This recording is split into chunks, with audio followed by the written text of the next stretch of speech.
Hey everybody, Adam here, and we're back. Apologies for the time off last week. I had some things going on personally, not a huge deal. Just kind of needed to step away from everything for a minute, but we are back now, and we are back with exactly what I was going to play the last time we sat down to do this, and that is 80 card Cephalid Breakfast.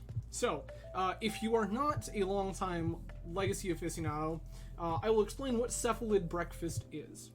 So, Cephalid Breakfast is an Aethervial, Stoneforge Mystic, graveyard-based combo deck. So, the idea behind Cephalid Breakfast is to use Cephalid Illusionist, which, whenever it becomes the target of a spell or ability, makes you mill 3 cards. So you take Cephalid Illusionist, and you either target it with Shuko, which is an equipment that equips for 0, or Nomad's Encore. Nomad's Encore is a 1-mana creature that is an activated ability for 0 that prevents the next 1 damage. Thank you, Tom, I appreciate you. It prevents the next 1 damage that would be dealt to a creature you control and redirects it to Nomad's Encore. So, the reality is that we're not worried about our opponent doing damage to any of our things. Because once Nomad's Encore and Cephalid Illusionist are in play, we just go ahead and target Illusionist until we mill our entire deck. Then what? So then, we're hopefully at that point have at least 3 creatures, supplementing that with the presence of 3 Narcomoeba. Then what we do is we go ahead and use 3 creatures to flashback a Dread Return, which returns a creature from our graveyard to play. The card we want to target with this 100% of the time is Thassa's Oracle. Thassa's Oracle being our kill condition, much like Doomsday. Empty library, Thassa's Oracle trigger wins us the game. So, the beauty of Breakfast is that in the event that your opponent is somehow set up to deal with you game 1, and they're just not going to let this happen, or for some reason something kind of falls apart, there's great news. We're already playing Stoneforge Mystic, so we might as well play things like, I don't know, Batterskull? So in the event that the combo isn't good for some reason, we can just Stoneforge for Batterskull and beat down with a Batterskull.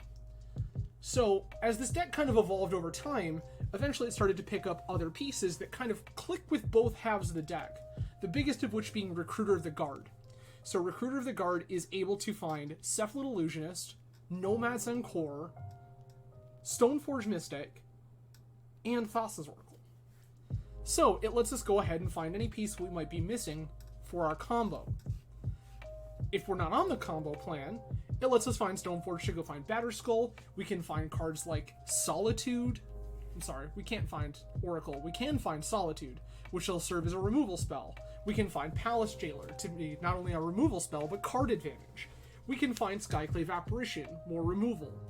So we have a whole bunch of options for things that we can do, further supplemented by some Baleful Strix that just kind of let us cantrip and put a body into play to obstruct something like Delver.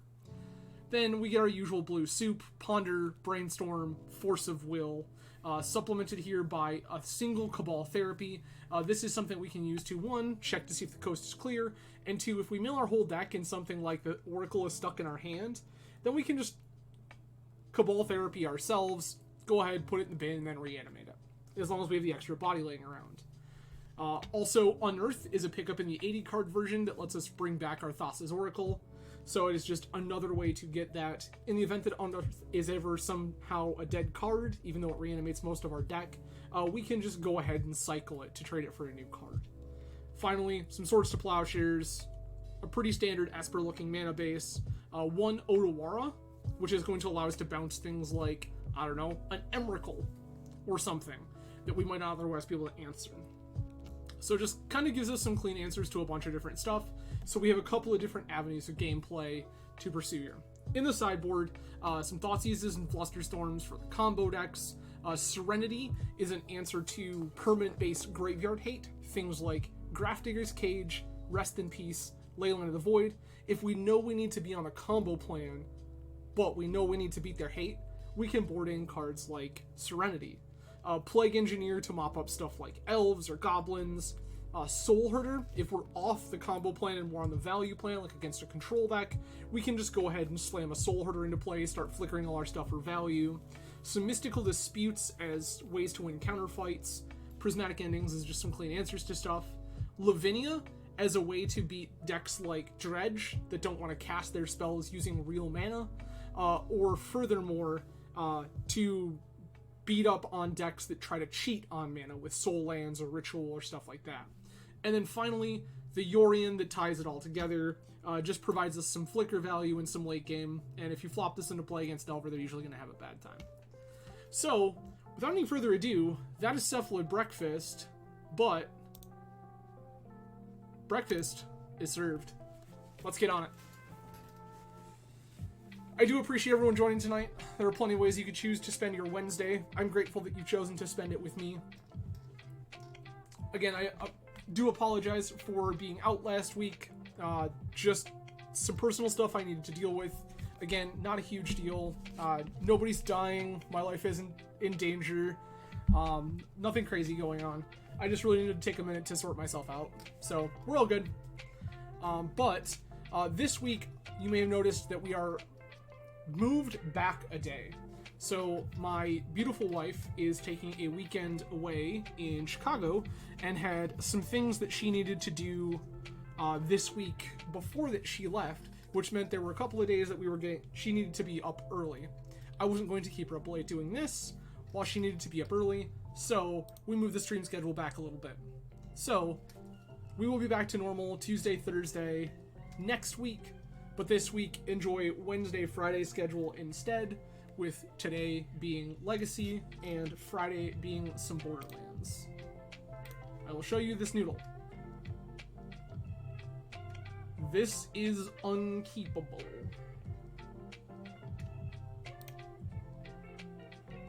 This is also unkeepable, I guess.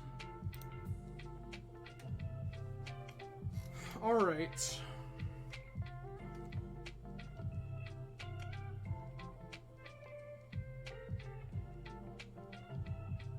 I'm gonna ship this back.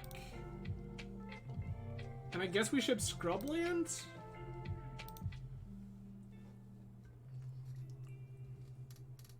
We could just get memed out of this game pretty quickly.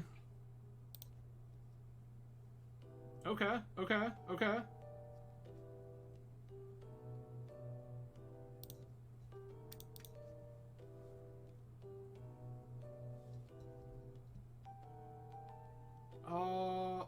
Gonna want a black source eventually, so we'll just go ahead and get it now. We're gonna ponder here.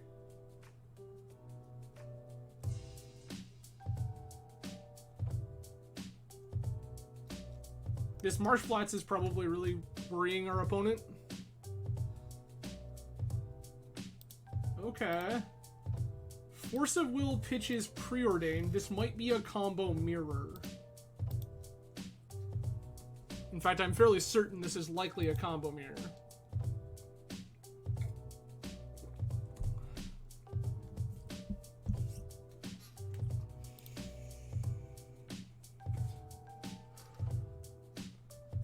I expect opponent's deck to contain the card Show and Tell.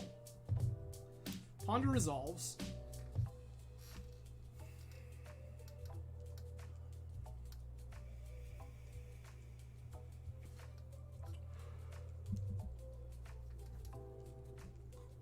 It's a Vista, sure.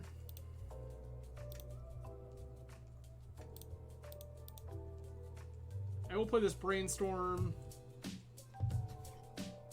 Yikes.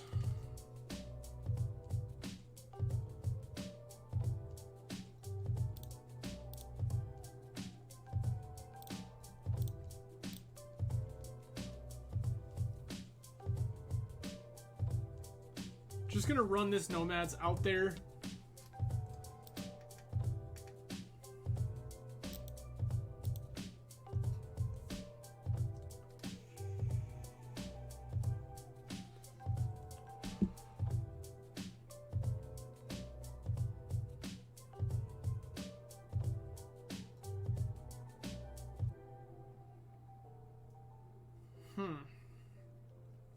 So I know the card on top of our library is Nomads.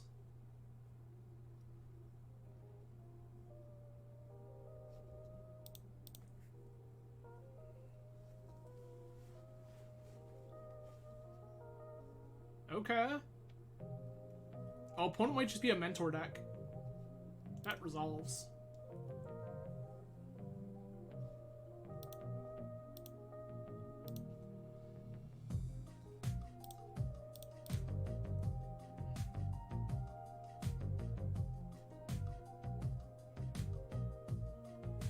Holy wow. It just keeps getting worse. Narcomoeba, Nomads. I'm just gonna shuffle. Hey, we did it. Greg, it's almost like Stoneblade. We get to do Stoneforge for Batterskull.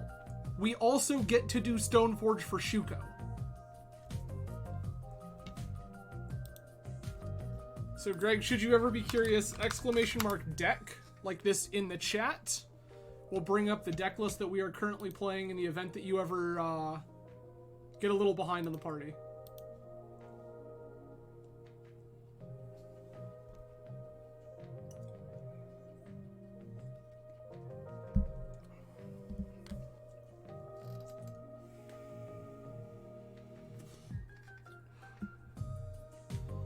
Okay.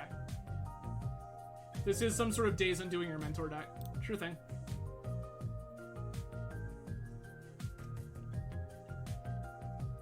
That's fine.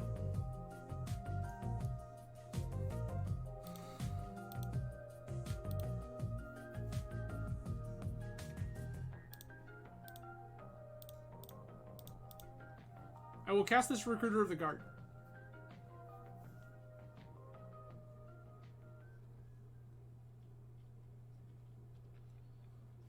Opponent's gonna brainstorm here because this represents the combo.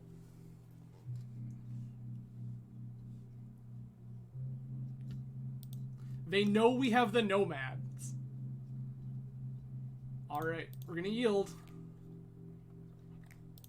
I accept. We're gonna grab the Illusionist.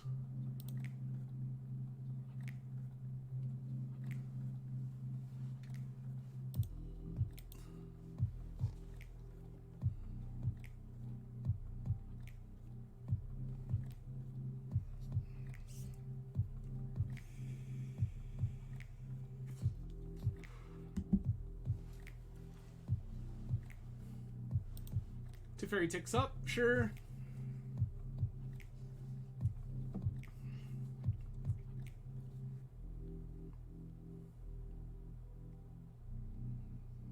They've got their land drop, yes. This is a fetch.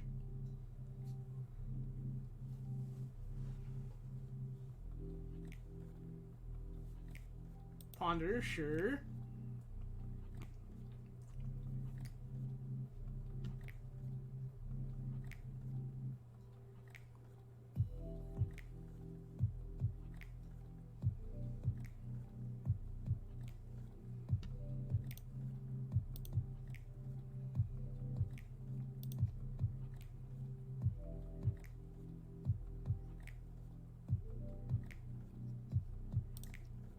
We'll use Nomad first.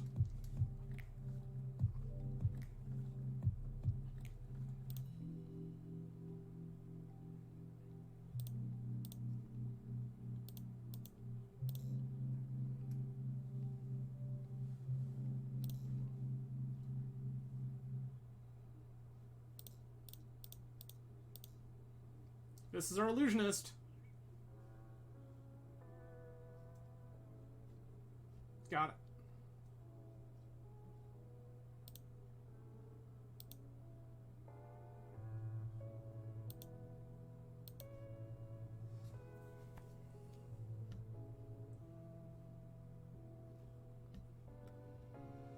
Teferi ticks up.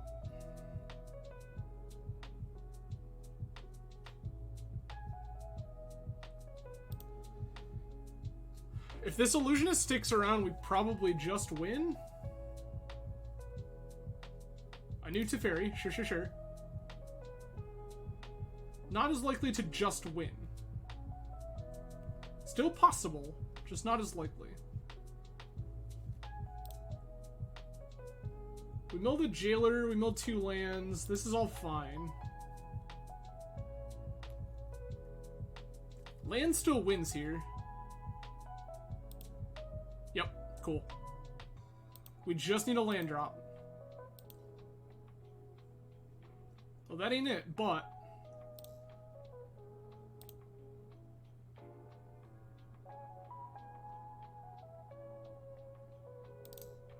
I'm thinking this through.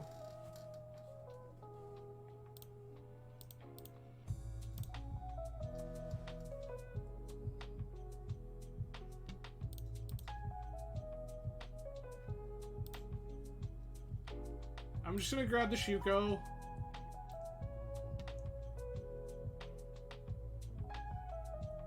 There's no sense in exposing Shuko to...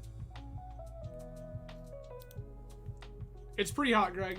There's absolutely no sense in exposing Shuko to Prismatic Ending here.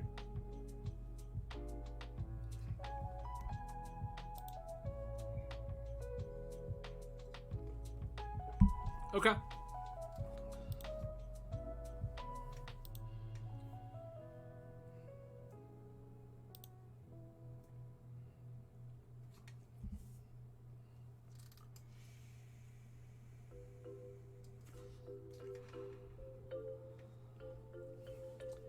What's the plan, opponent?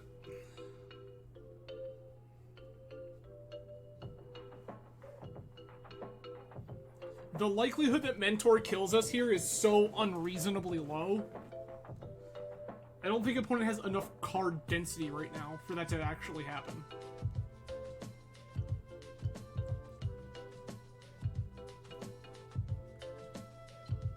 Four mana.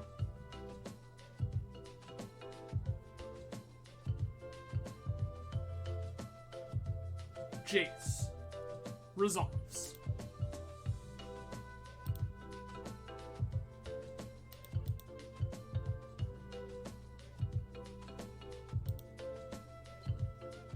Jeskai Mentor doing Jeskai Mentor things with Jace Brainstorms like 100%, right?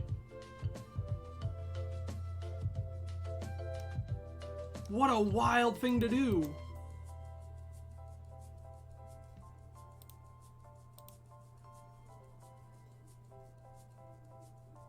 I'll take 4. This can just happen.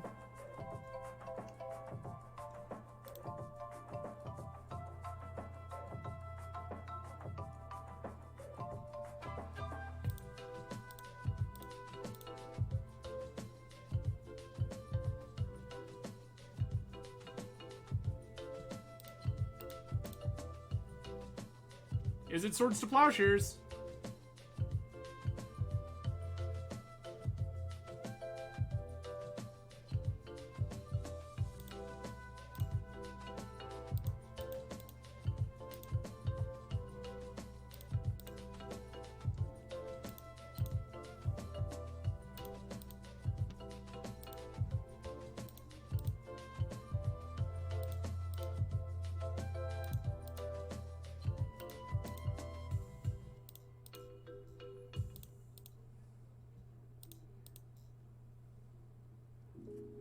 Okay. Opponent has figured out what we're up to. Things I'm interested in. Mystical Dispute, Soul Herder.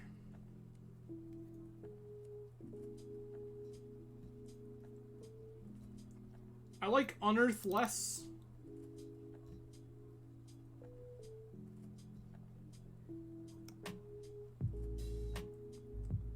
Is that a thing that we need? Maybe not. Solitude feels pretty trash overall.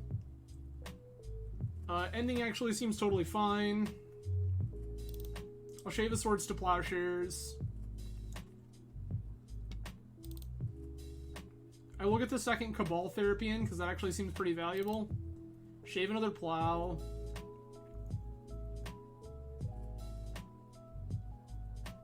Am I trying to bring in Lavinia here? Probably not.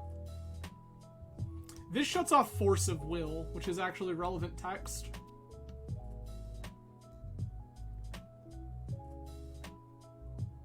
I mean, I'm down. It seems fine. I don't think they have any hard hate. I'm ready to be wrong, but I don't think so. These Jeskai lists are usually either Snapcaster decks or Days Undoing decks, and I don't think either one lends itself well to casting, like, Rest in Peace. And most, I mean, like, Leyline would be very strange. I would venture a guess they're most likely on Surgical Extraction, which is a life that, like, I'm okay with. If they Surgical our Dread Return or our Oracle, like, okay. We're also, like, less need to be on that plan. Soul Hoarder is gas. I will once again show you a noodle.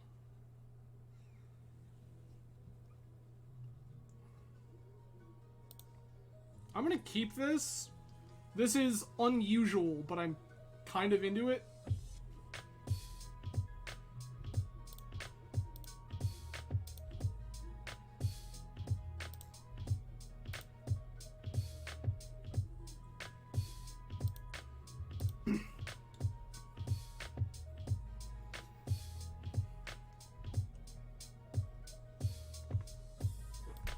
Okay.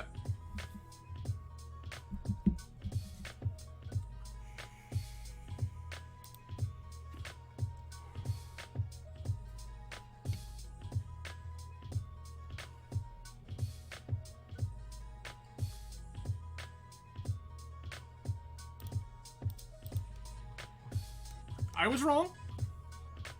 We can still beat that, but, like, I was wrong.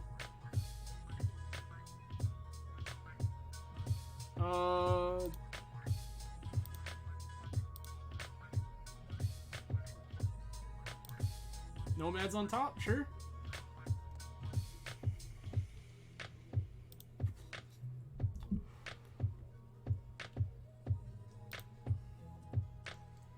Rip is just gonna resolve.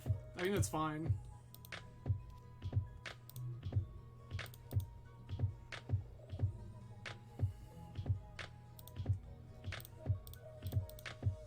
I have plenty of mana here to lands here to grab all my basics, so I'm just going to.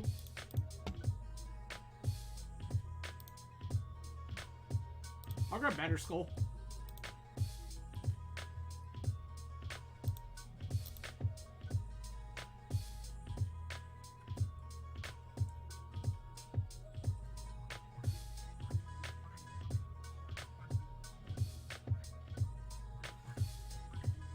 Do I want to fight about this?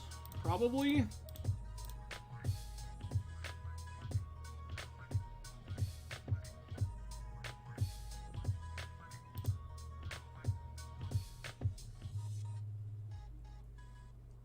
Fetch Prismatic Ending Stoneforge? Yep. Oh, double plow. Sure, sure, sure.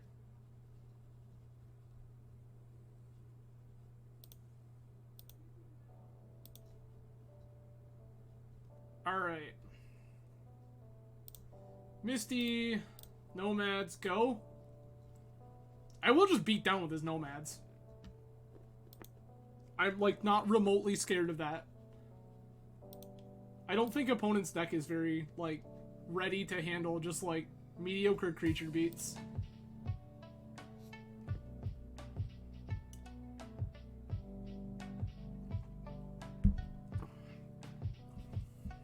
Like, I do have to be worried about a mentor eventually, but, like, not... I'm not super scared at the present moment.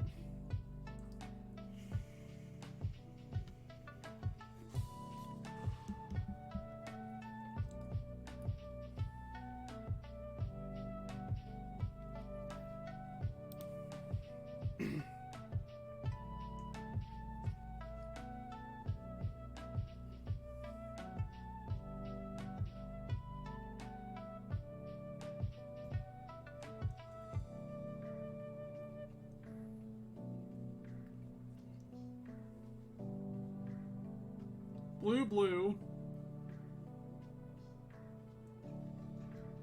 That resolves.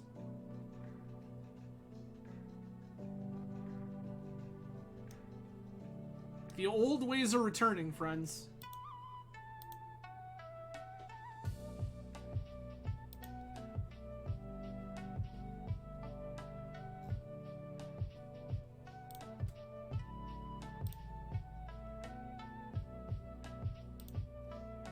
I will just attack.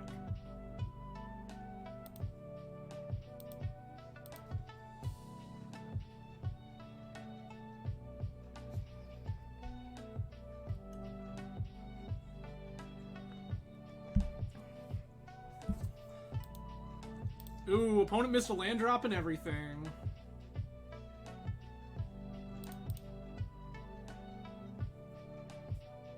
I'm just gonna grab my basics here.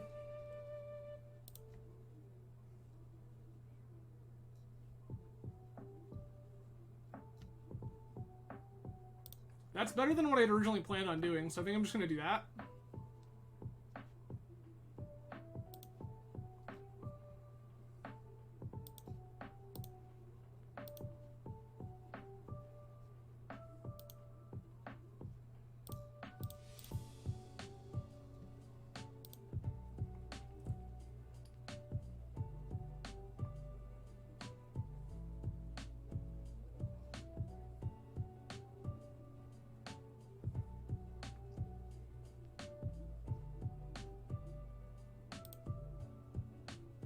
You've plowed nomads, like, that's fine.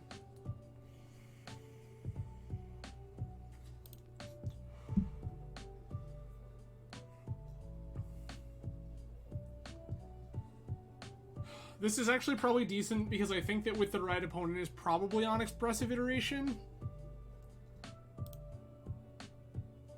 Flip EI. Chooses not to reveal. Baby, let's go.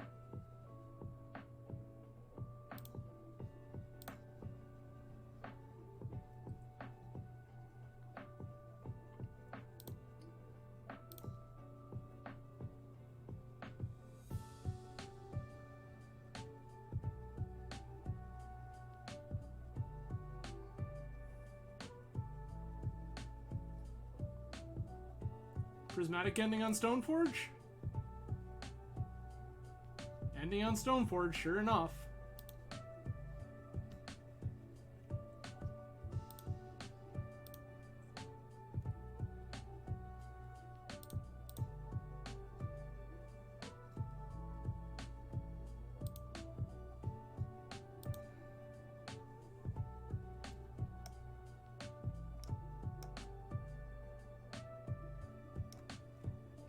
That could be good later.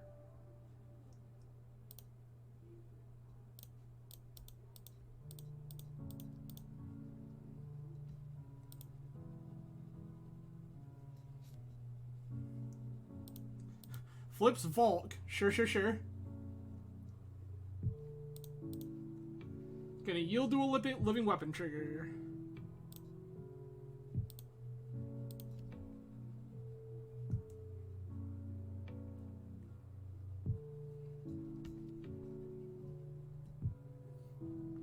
Blue, blue, red.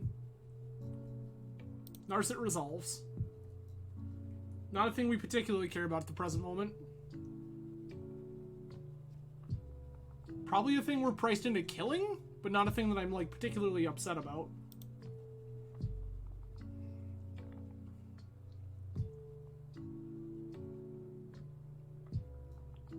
Ending. Sure, sure, sure. Ending the germ. Got it. That resolves.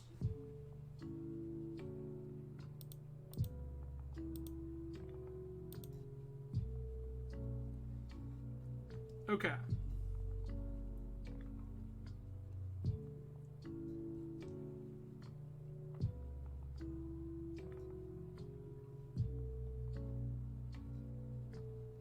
I think we're just gonna pass here. Actually, I will play this as Glasspool Shore. That can just be a land.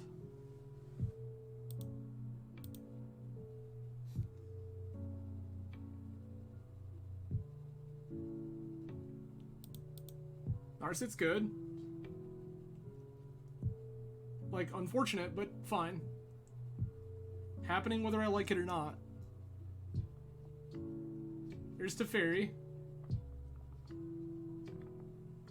That's a thing we're interested in countering if we get the ability to.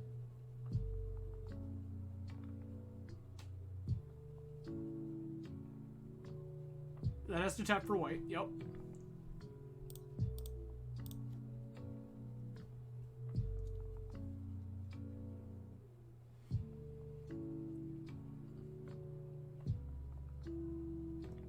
Hey.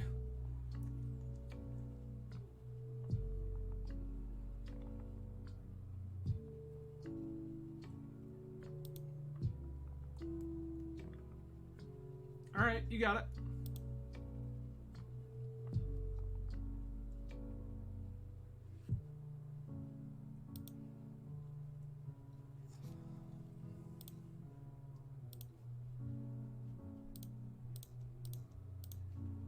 I will just pick up my batter skull.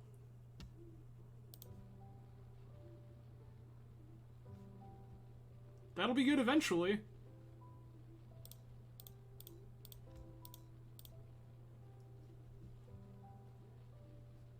Oh, I know that that's a force of will. Yikes. That was really bad. Yep. We knew that that was a force of will, and I ran that right into it. I was supposed to hold off.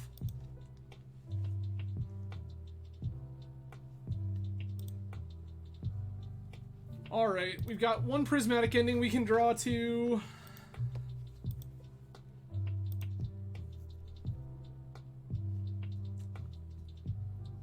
Well, I suppose that's unfortunate now, isn't it?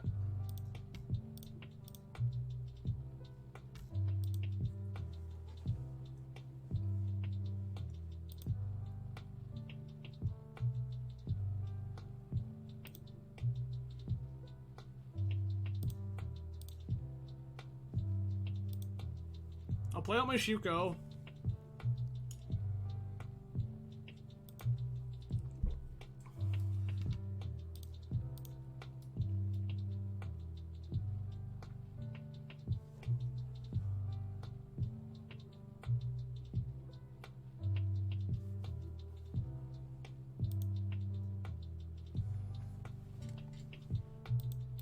Okay.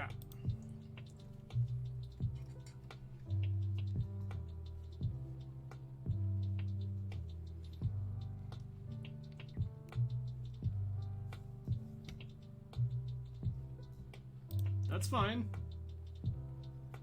You have answered this card that I can cast again quite easily.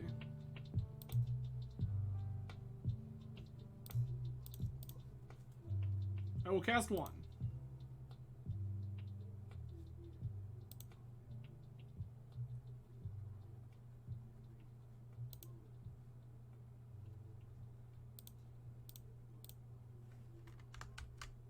We need that for black.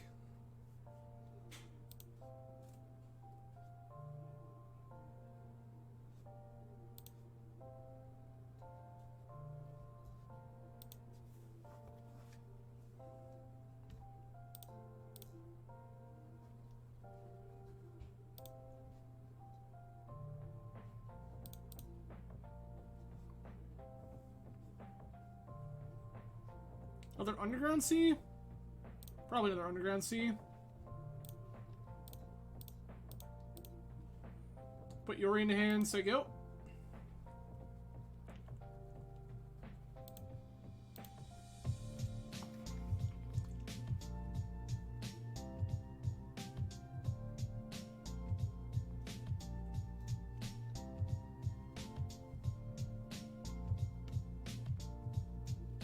But yeah. They have a red blast.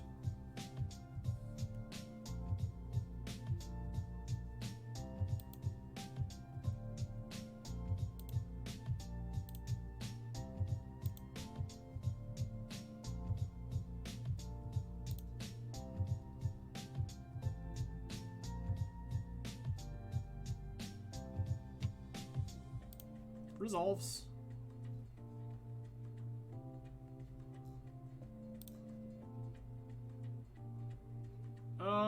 Yeah.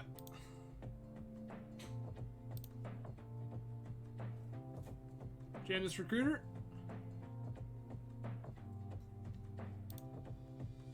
Yeah, counterbalance is only really good if you're manipulating it, friend.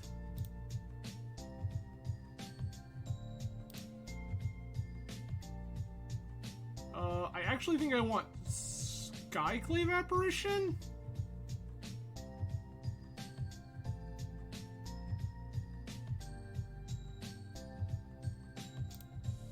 Actually, that's pretty dope.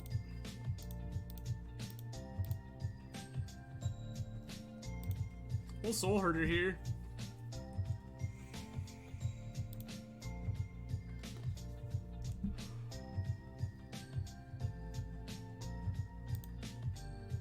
Opponent, an absolute animal, had double Red Blast.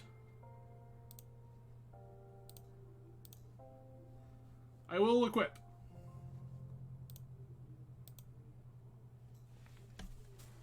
We have way more grinding ability than opponent does. Like, by kind of a lot. Land drop.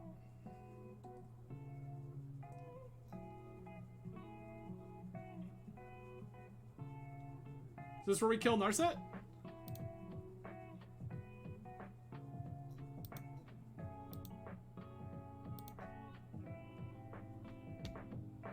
We're gonna move to combat. Attack Narset, Parter avails.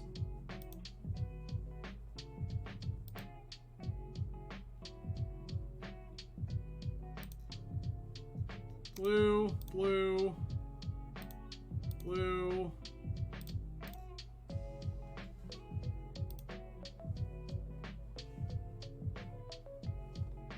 Hey, look at how good we are at this game.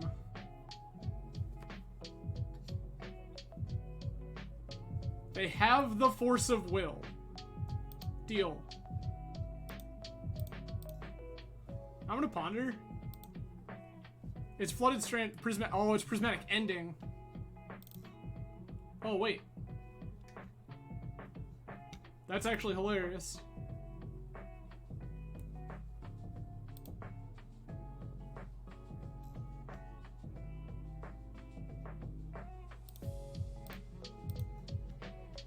No thanks.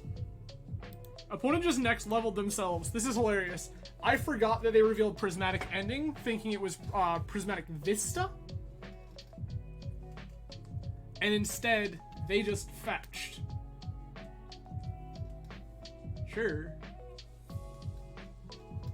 Opponent has singular force of will.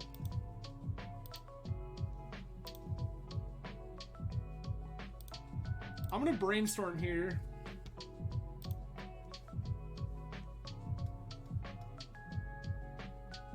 Ending, sure.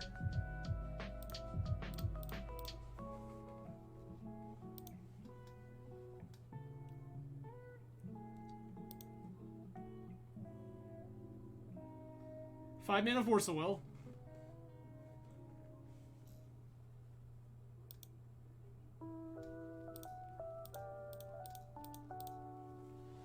Cast another one.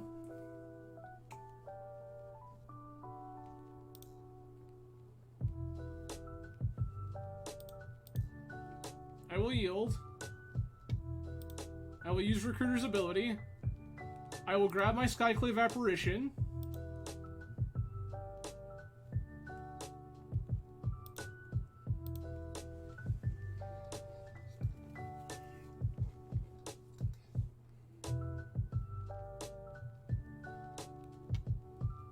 Sorceries have flash. Sure, sure, sure.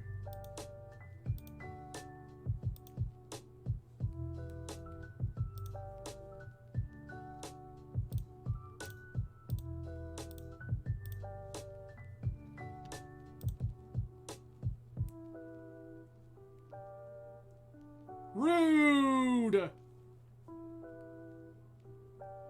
Okay. Oh, I should have equipped there.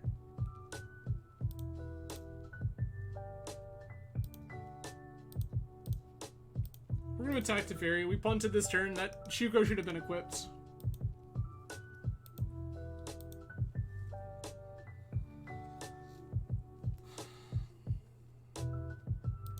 Sorceries have flash, correct. Monastery Mentor. Sure.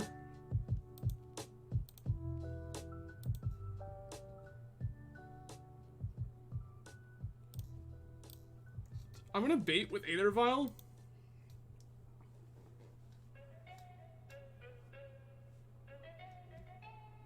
Vista, sure.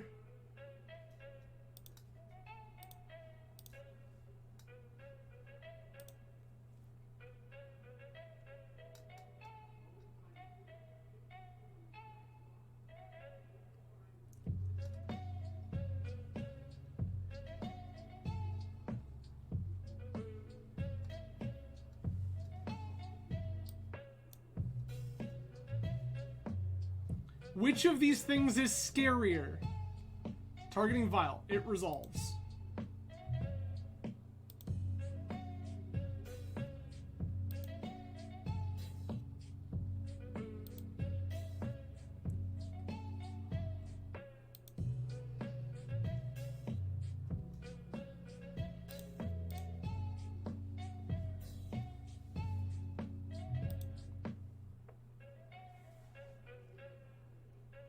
I know they're flipping Vista.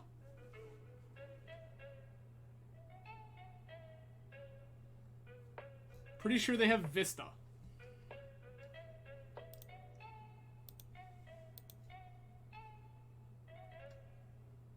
We have answers to this monk. Correct. Vista, yup, okay.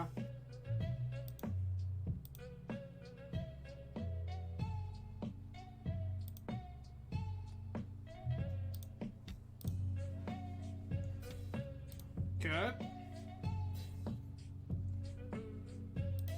That's another Teferi.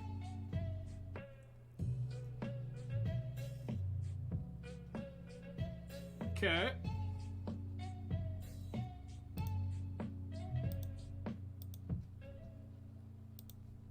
Don't think I will.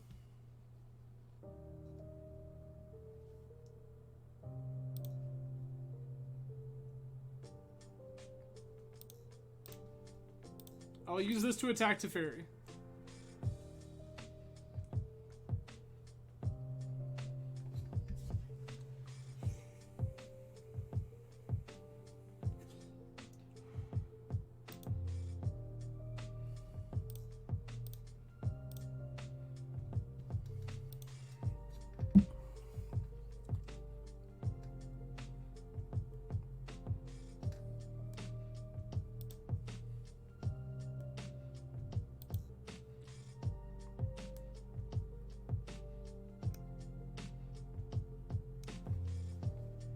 I'm not really able to blink this now.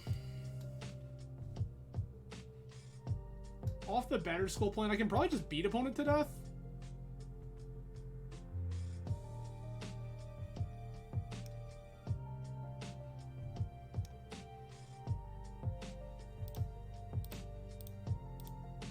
Run it. Thassa's Oracle is 1-3.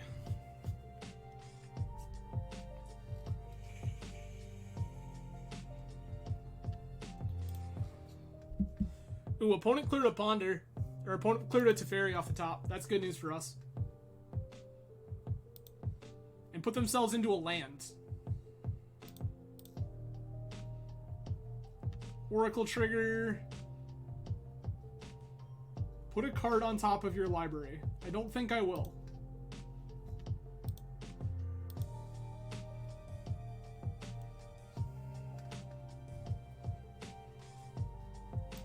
Yep.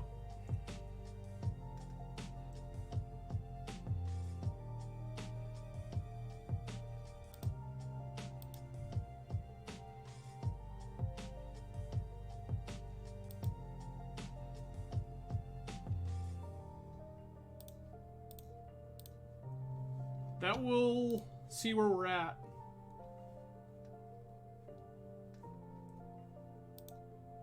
I now regret.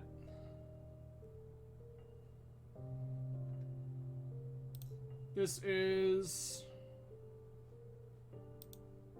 kill Teferi, attack our opponent.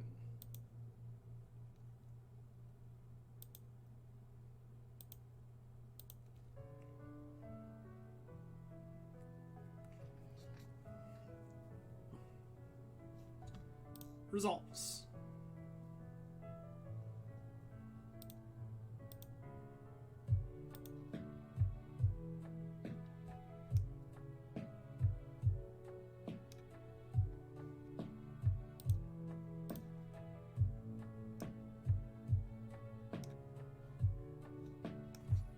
Does it do anything?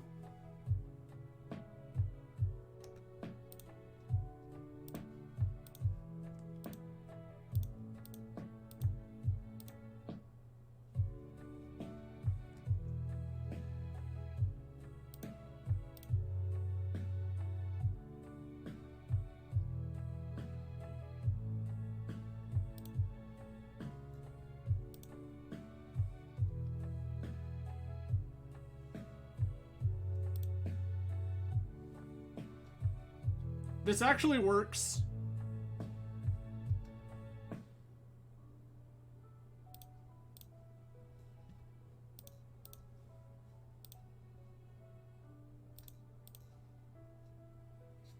Oh, it doesn't work.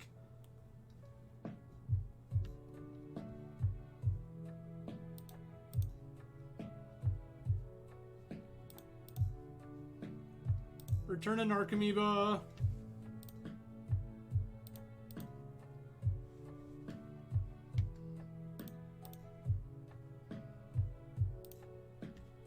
I'm willing to go for a little while here.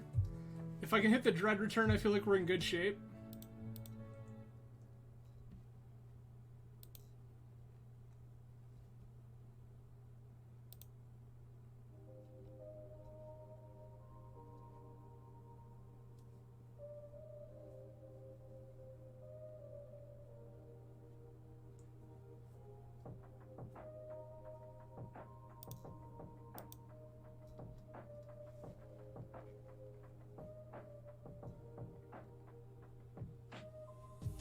What did I target? Hold on.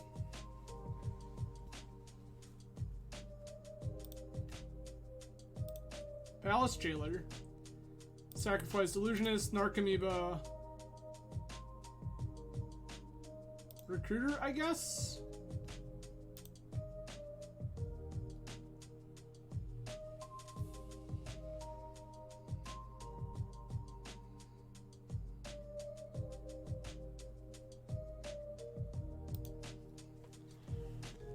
Runcor, hello. Nice to see you.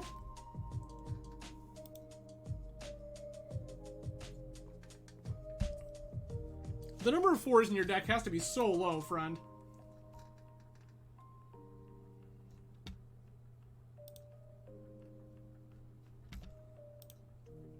They don't have a mentor.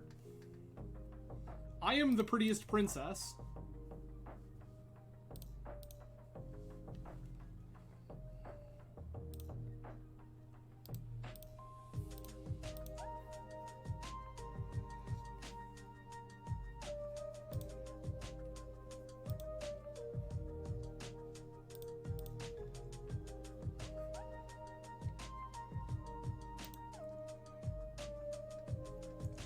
They slam Narset, do a thing. I am known for playing Mentor. Rest in peace, Resolves. I am known for playing Mentor, and I don't mind playing against it. Because a lot of people, I think, picked it up thinking it was free wins when it is not. Furthermore, I don't mind playing Breakfast, and I love intricate, weird lines decks. This Narset so doesn't matter.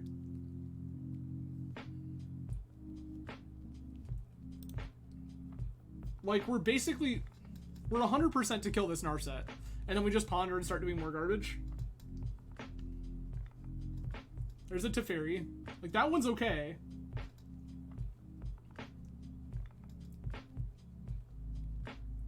Like, this is the sequence of things that gets our opponent out of this. But it has to be like Teferi, bounce, get, Swords to Plowshares, plow another thing. And they're still in, like, bad shape. It was great, Runcor. I would love to make it by more often. Hey, let's go. I would love to make it by more often, Runcor. I love hanging out with other people's streams. I used to do this a lot with Phil Gallagher and a few others. Unfortunately, just the way that my life has kind of panned out with my own stream schedule and trying to do regular human things outside of it, it just hasn't worked out that I get to catch as many streams as I used to. But I'm going to try to make it by more often because it was fun. And Runcore, for context, like a big part of the way that I think, like when I was talking with you in chat, a big part of the way that I think when I play a matchup is not only about the way that the deck we're playing functions, but the way that I'm used to playing against the deck as somebody who's piloted a lot of control. Like, what am I afraid of? What are the lines that scare me out of an opponent on that deck? Ugh, so bad. It just keeps happening.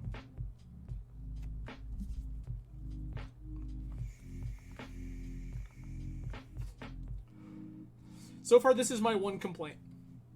My one complaint is that it seems very much like this deck might be a little land light. You can recover all right, but it's not great.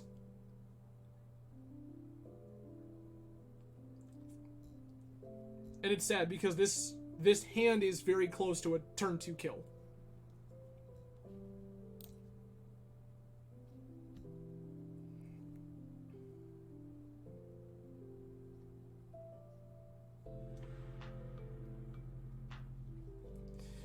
So when I first got into Legacy, I started playing taxes. Like, before I bought into the format, actually, I was looking at things like Cruise Delver. And then when I bought into the format, I could afford taxes, so I bought taxes. And so, as a part of picking up taxes, I wanted to learn the format as a whole, because if I was going to leverage this deck that wasn't playing cantrips and Force of Will and didn't have a degenerate combo kill, my biggest thing was that we're on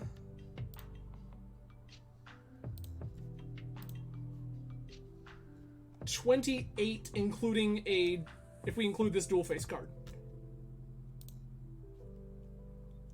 It's 27 and then a modal dual face card. We're also a 4 Aether Vial back. It's a wild thing. But yeah, so Runcore, when I was playing taxes, I wanted to be able to leverage the tools that I had available. We're gonna keep this. I think I'm gonna ship the I'm gonna ship the Nomads. I think the Nomads is the worst card on its own. So I started learning all of these other decks. Yuck. And when I started learning all these other decks, the question became, like, how do I leverage... Yeah, that's spooky. And so it was learn the format, learn the format, learn the format. This is probably Kappa Painter.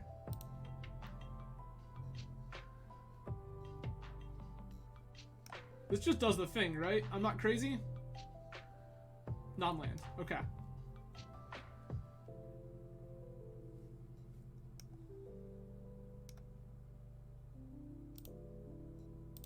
We're gonna play Otawara, and I'm gonna be sad about it, but we can talk about that later. So when I learned to play taxes, the game became, okay, what am I doing with the rest of the format? So it was, okay, learn the rest of the format in order to learn my deck. And so I learned how all the other decks worked in order to learn how my deck needed to combat it. And, like, I am by no means a, like, prolific pilot with a lot of these decks. But I get by. I'm gonna end step Brainstorm here. We're just gonna put these back.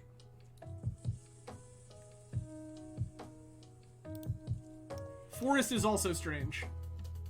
Much about this seems highly unusual and suspect.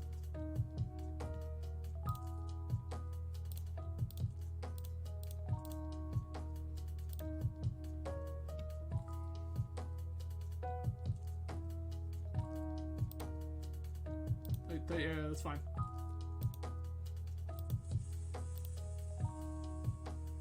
This is a thing we can beat.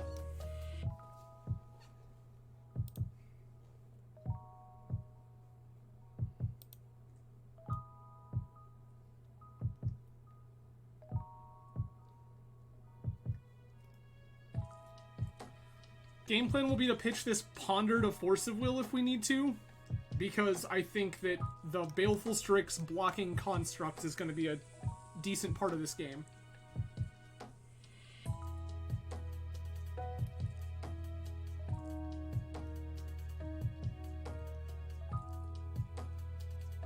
Expo map. This gets another Saga.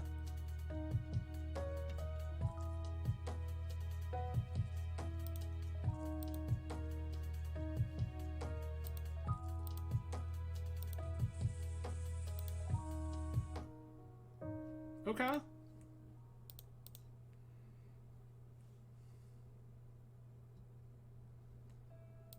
Basic Swamp, Strix. Dece, okay. Trade one Strix now, trade another Strix in a bit.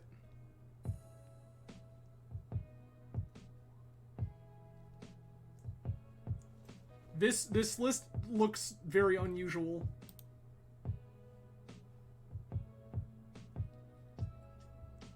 Okay, so we're looking at Uro Mulch Pile.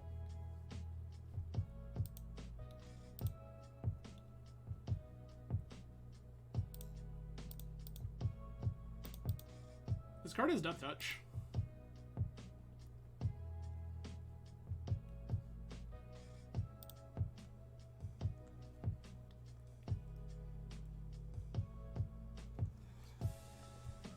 Okay.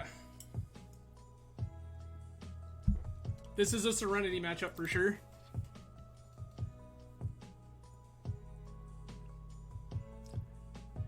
Brandon, I appreciate you dropping in. I am also a big fan of Breakfast. Personally, I'm normally a control player or like Death and Taxes or Stack style decks, but I love this deck to pieces because it does a lot of the things I like and has a combo kill. So I'm quite a fan.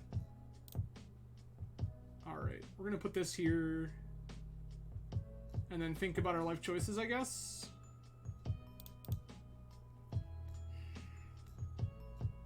Like, I kind of want to find a plow.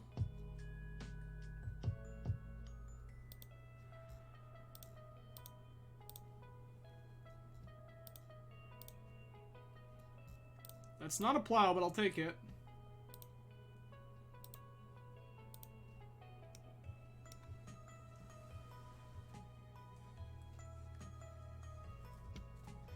It kind of seems that way, Runcor. It seems like opponent is like some sort of 8 mulch deck also featuring a painter package, which is like kind of cute. I don't know that it's good, but it's cute. I will continue to trade half of my card for half of your card.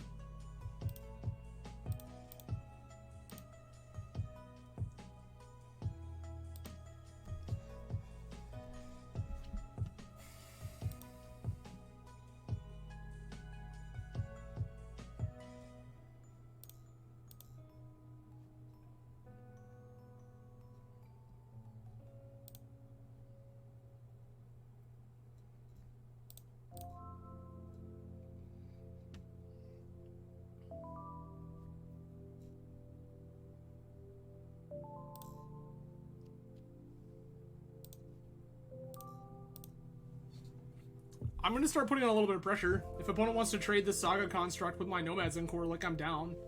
I've shown them 2 pieces of the combo already.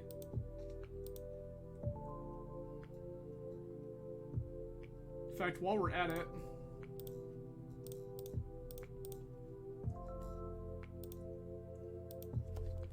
I think we're going to grab this Yorion.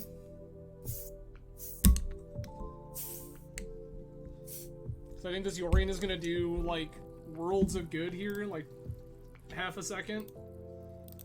4 or 5.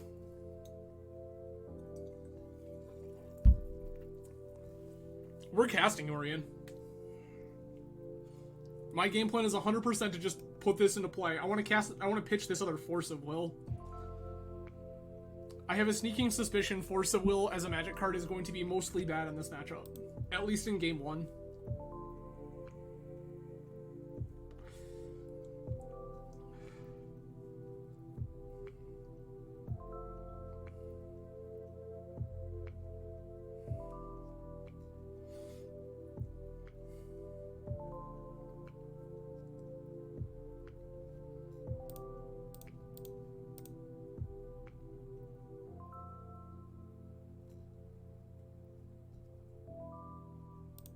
think opponent thought we were pitching the Yorion. That's so good.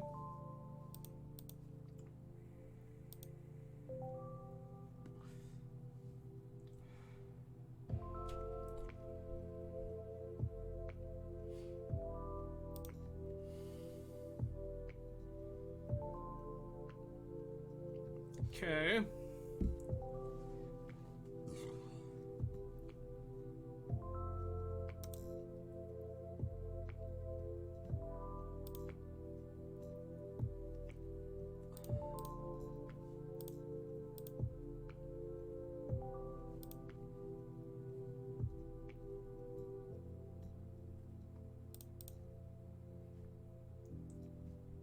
Fetch Island. Cast Yorion.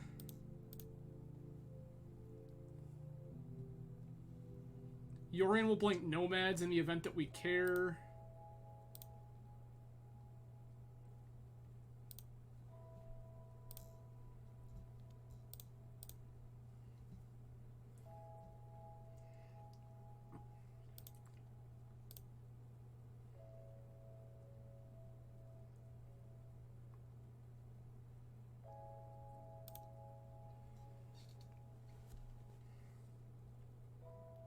Okay. I really hope opponent targets us with this for value, because boy howdy would that be good.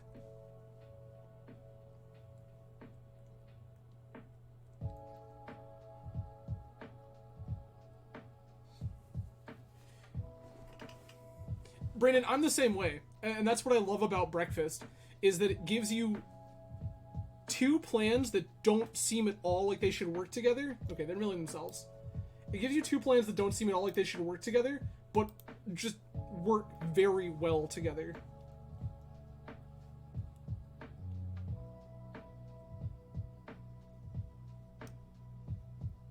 Takanuma and a Misty. Okay.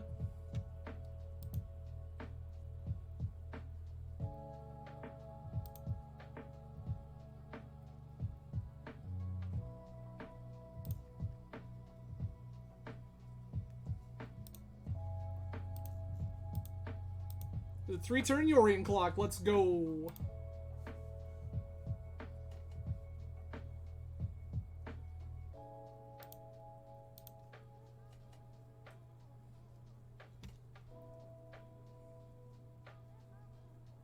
That's it exactly. Is that there's so much room to maneuver around. There's an Uro. Blue, blue, green, green, flashback Uro. That does things that we don't like. I can just 5-mana Force of Will that Uro, though.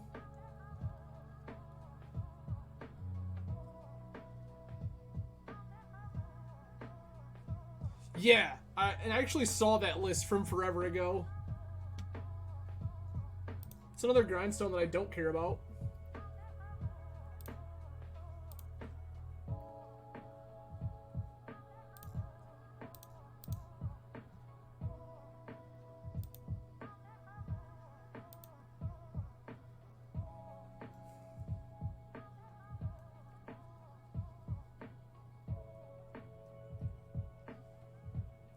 This is the Uro. We show them our 5-mana Force of Will. What happens from there is a little different story.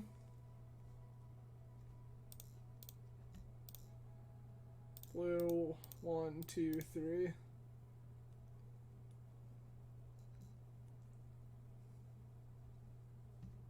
Wild.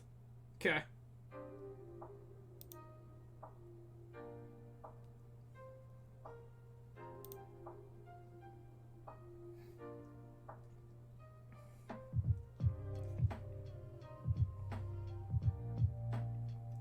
Like, I want a Caracas here, I think. I want a Caracas.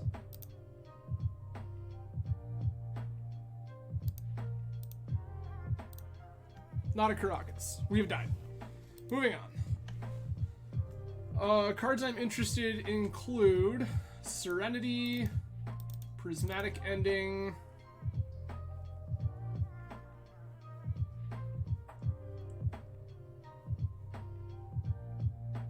think that's it. Just Prismatic Ending and Serenity. Jailer seems dope. I don't think I'm Solitude desperate. Opponent could have Dark Depths, but I don't think I'm deep enough to need Solitude. Batter Skull seems like it's going to be Hot Fire. I don't think I want Therapy either.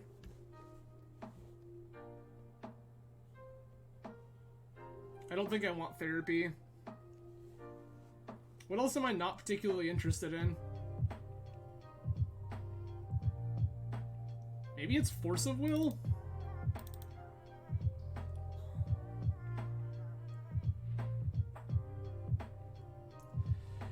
So, potentially, Brandon, but my problem is that I don't think I want that kind of card disadvantage in the matchup.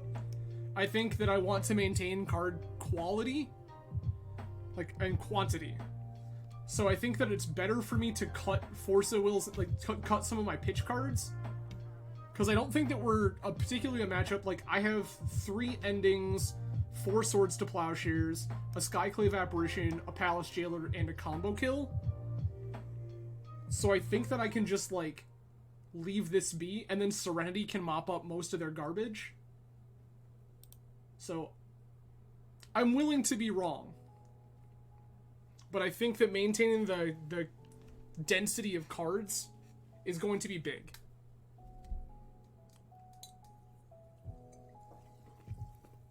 Because that was kind of where we ended up there, was both of us were top decking, but they were able to mill themselves with Grindstone, which then turned on Uro as an option, because they didn't need to draw cards if Uro was in bin already with enough cards to escape. I will play first. I will show you this Yorion. This seems fine?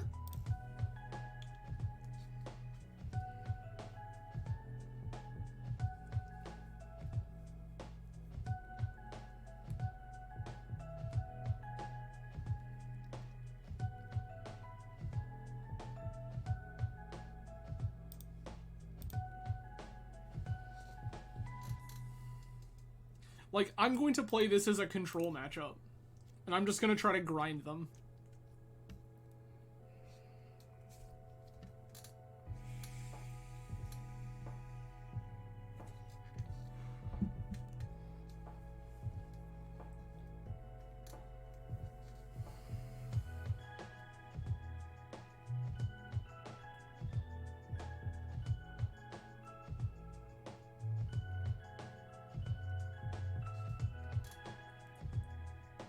I could see an argument for cutting a single copy of Aether Vial as well, since our plan is to Serenity. Oh, Ponder's... yeah, that's fine. You can Ponder for sure.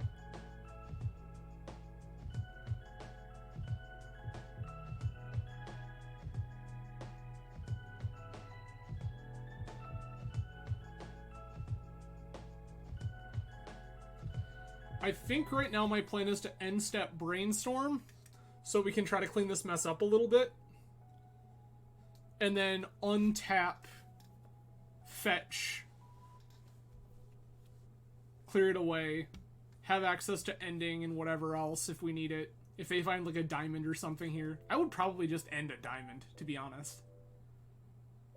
I just want to keep them at card disadvantage as much as possible. Furthermore, if I can just randomly combo, that would be pretty great. Okay.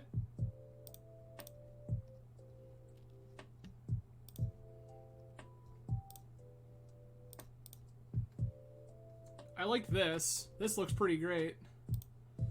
Basic, Baleful Strix, have Prismatic Ending with 3 colors, and a Recruiter to the Guard.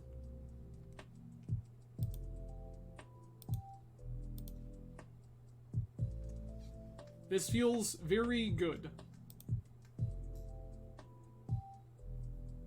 Painter's Servant resolves.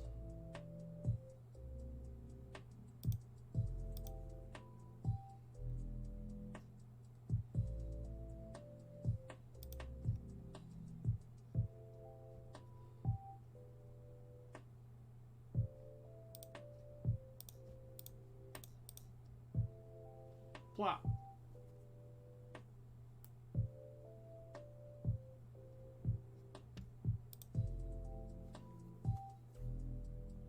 Okay. Like, I think I'm actually fine with that.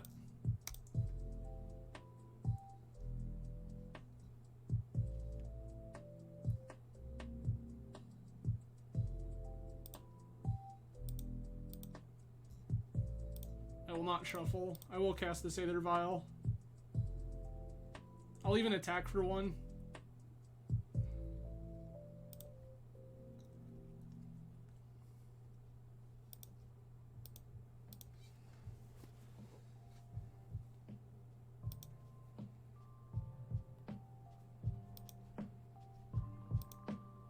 See, I'm already stitching together a combo here, and opponent's going to be on the back foot because we're just going to untap into Prismatic Ending, Painter Servant.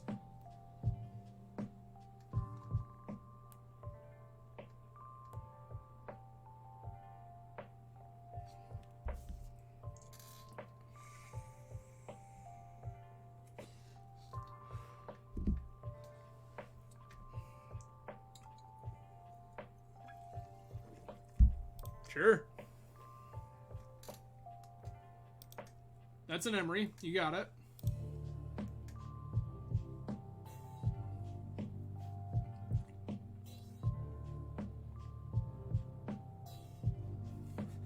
Nice. Got there. Cool.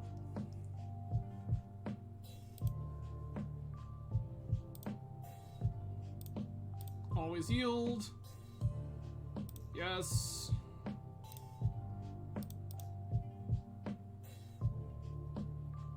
Basic planes. This one.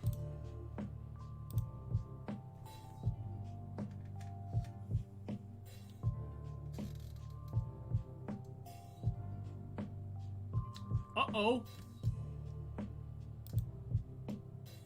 Well, that's bad.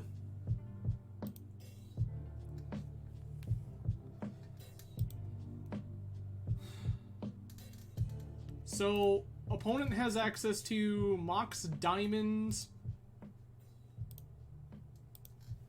I guess what we're looking to see is, do they have access to Lion's Eye Diamond as a target for Urza Saga?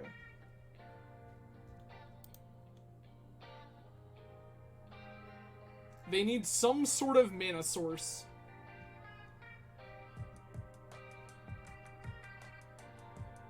Oh, they have a pedal. Okay. Sure, that'll do it.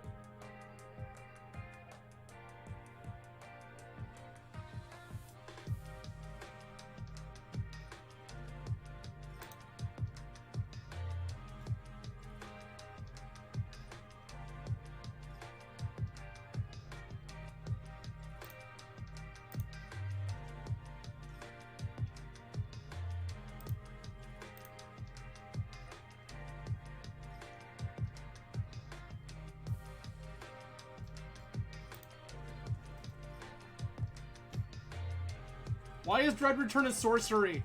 Can somebody explain to me why Dread Return is a sorcery right now? I need to know.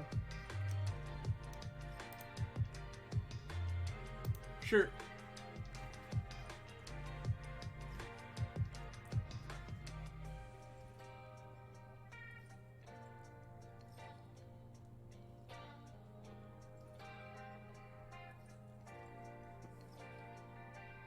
So I'm glad that I played around Wasteland last game, but this is truly unfortunate.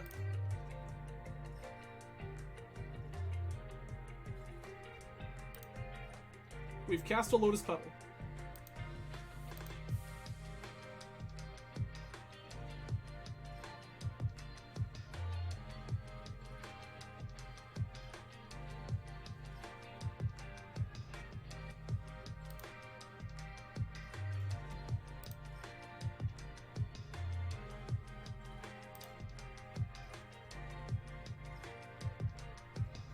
Yeah, I mean, yeah, we need Memory's Journey, we need, what is it, Gaia's Blessing.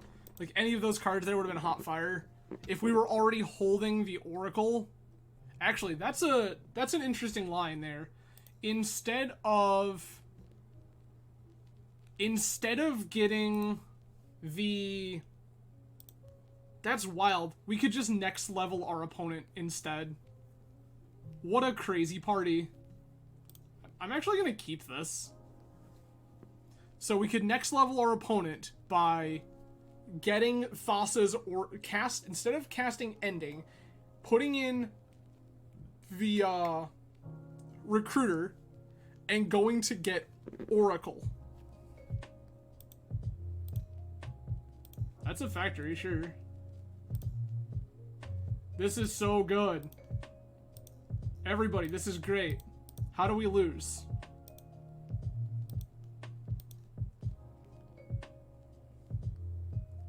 Yeah, exactly, right? That's fine. Foundry's fine.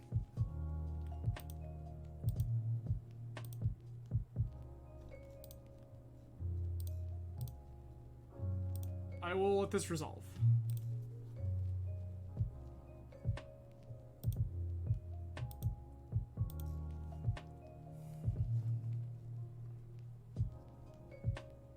How sad is our opponent going to be when I just do the thing?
How many therapies?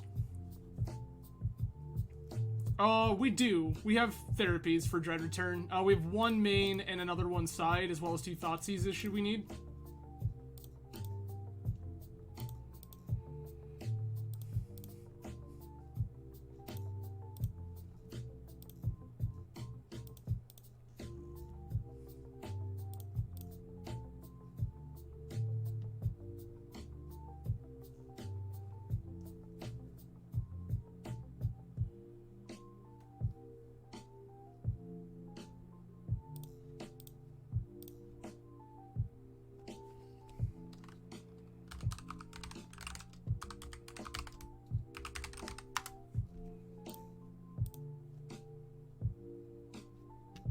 Okay.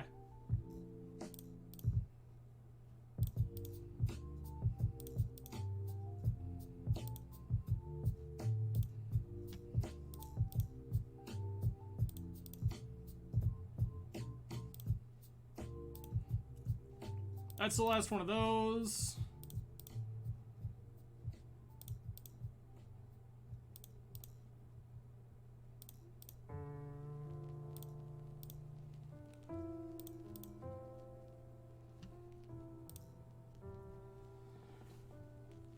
Thassa's Oracle, sacrifice this.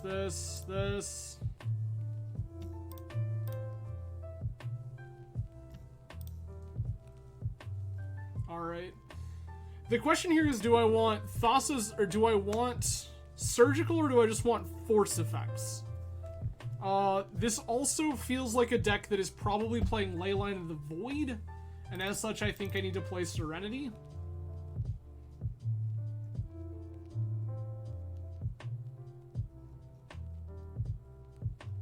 What am I not so worried about here? Again, I think Solitude's pretty bad. Jailer seems dope.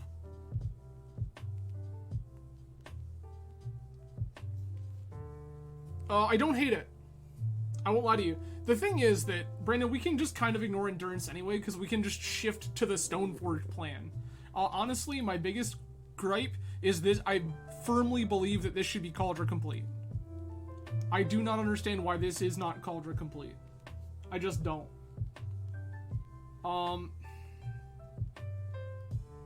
Kind of want this Lavinia too. If I'm being honest. I think that my need for Swords to Plowshares is low. Opponent is some sort of pox garbage. So I think that's where I want to be. I'll have a conversation about these two prismatic endings in game 3 if we need them.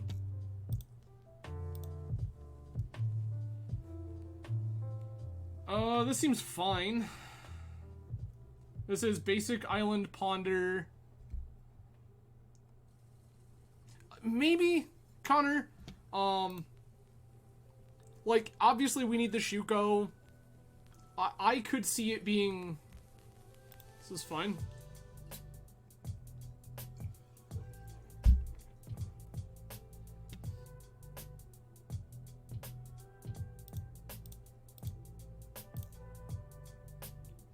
We'll 2 for 2, that's fine. I don't really want to put up with that Liliana the Veil right now.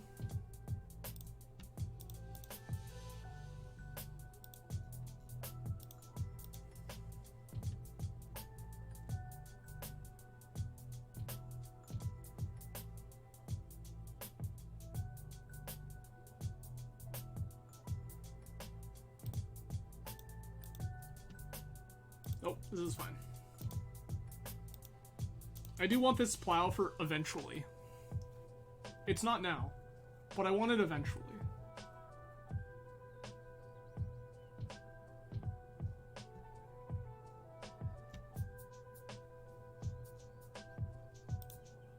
Deal.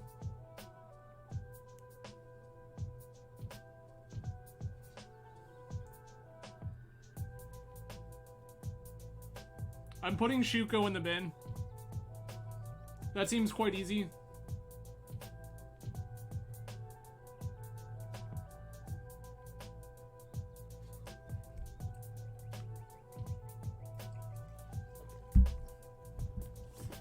See, we're out here having fun with Cephalid breakfast, and opponent's like, yo, what if... Smallpox.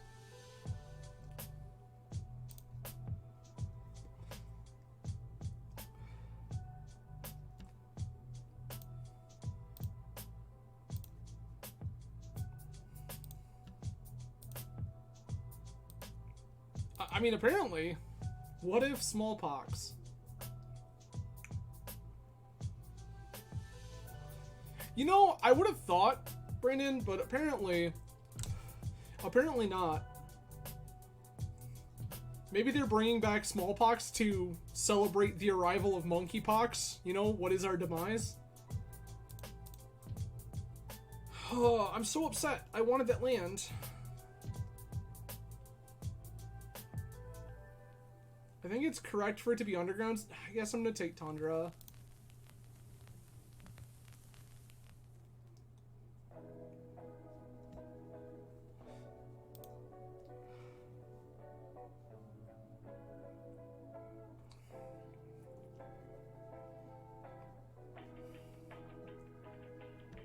Reasonable.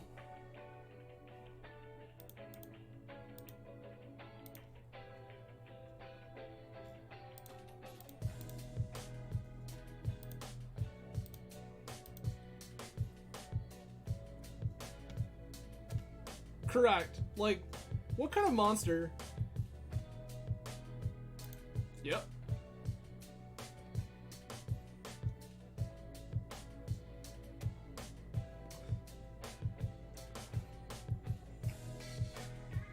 Correct, Brandon. Shitty 1-1 engaged.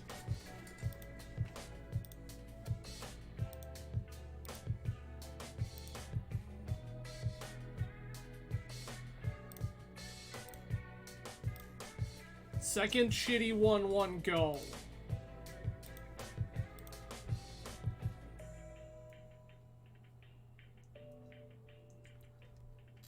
I'm legit terrified to do so, but I think it's... Yuck. Yuck.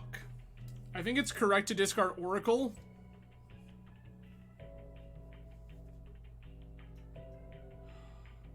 This is so sketchy, but I'm discarding this Oracle.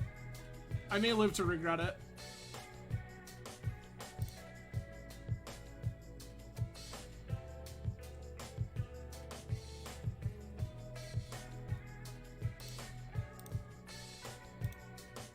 Plow is the worst of these cards. We do have Dread Return. We have to have creatures in play, but we do have Dread Return.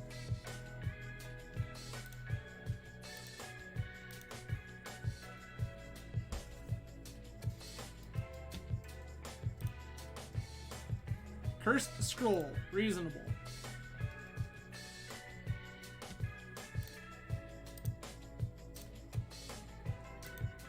Discard Strix it is.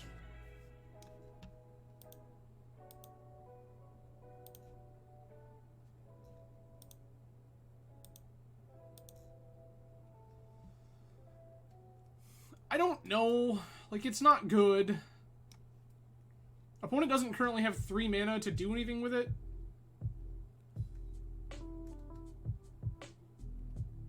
Oh, I absolutely believe you, Connor. That sounds 100% correct. Here goes this Illusionist.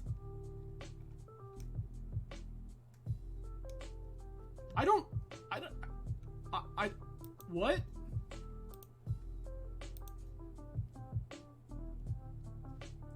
Like, eventually we have to draw another land, right? Like, statistically? Just like, being realistic here. We have to draw another land at some point, correct?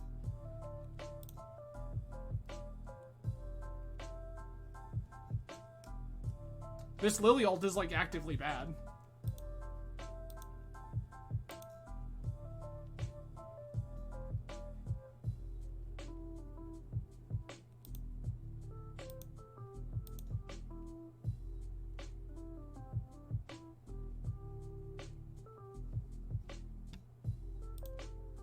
I think we're basically dead here. I do, Brandon. I noticed that quite a while ago, and I was like, what is opponent doing? But, like, I'm gonna let them keep doing it. Like, apparently somebody forgot to tell them that this attacks for damage, and that this taps for mana. And they've just actively instead decided to do nothing. Which is, like, fine.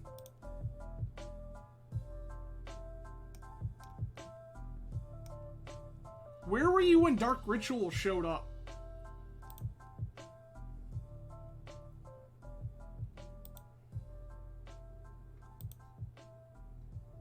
It's like the card.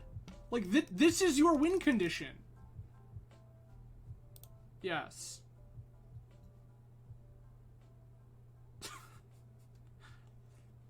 Like, I swear, opponent is gonna kill themselves, and they have no one to blame but themselves.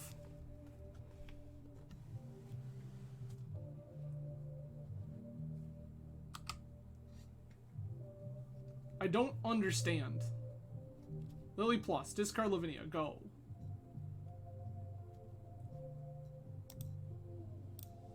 We found a second land. This is excellent news.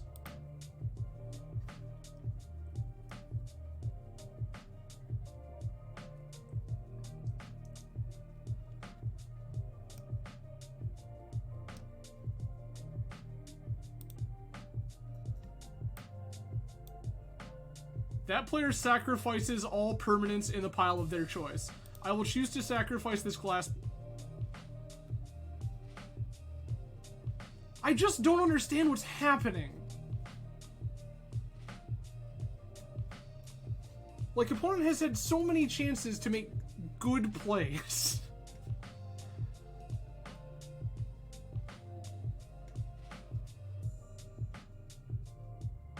We've activated Mishra's Factory for the first time since turn 1.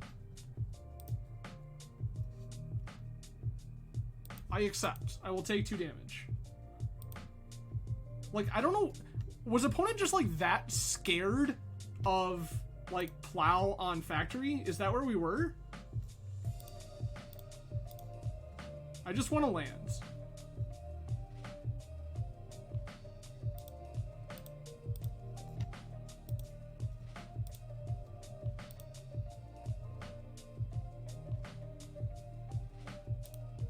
Like, opponent has put themselves in a board state where they can't cast Smallpox.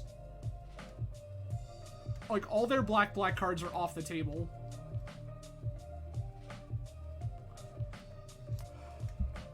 Well, factory attacks for 3 now. So that's good, I guess.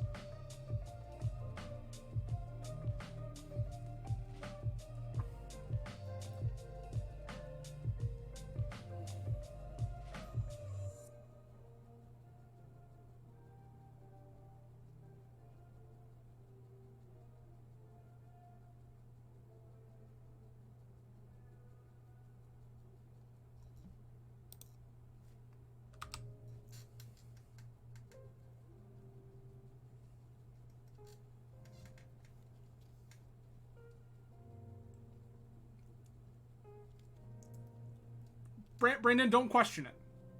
Opponent has decided that this is the plan now.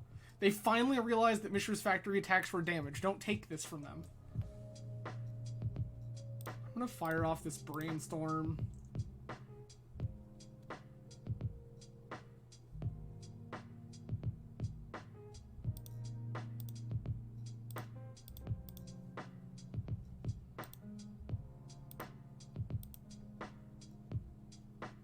Edict me. Do it, you coward. You won't.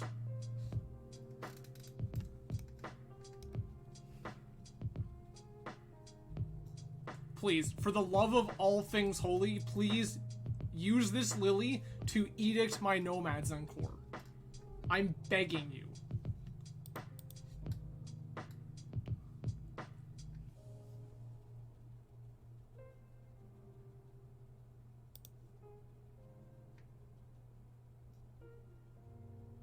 It's gonna be incredible. Also, I am super glad I brought in Serenity. Like, Serenity... They showed us the ley lines, like, Serenity is going to be hot fire. Resolves.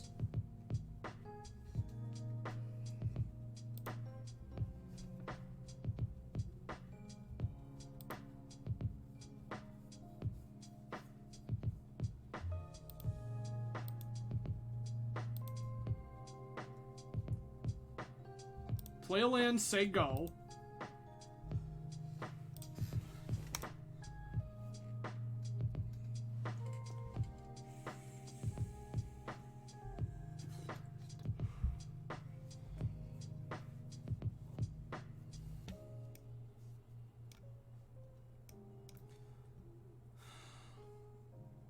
Oh, I mean, it's not entirely dead?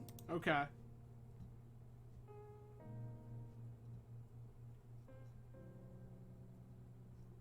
You have activated Mishra's factory.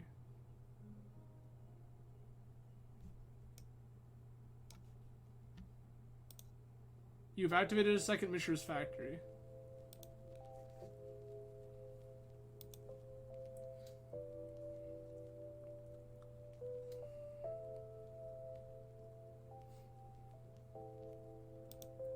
I'm gonna be 100% real with you, Brandon. There's like a very real chance that I just hold this and pass, and opponent doesn't attack. They have shown me previously that if I have a card in hand, they are terrified of activating Mishra's factory.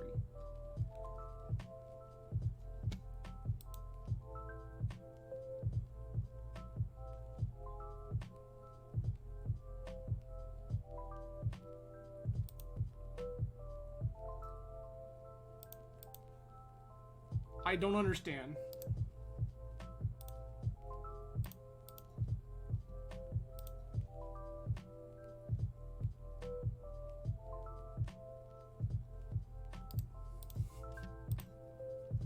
You got it, opponent. Okay. Moving on. I now want Swords to Plowshares more because I don't think opponent is playing this correctly. Lavinia, I think... Lavinia gains points on... Yeah. I'm gonna cut Jailer, keep Lavinia. I think I want these endings. Yeah, ending definitely looks good.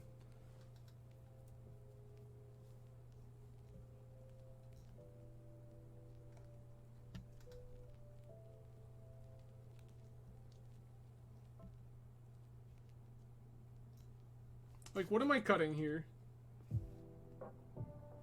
We can cut Force of Wills, I guess. Maybe I don't want to do that on the play.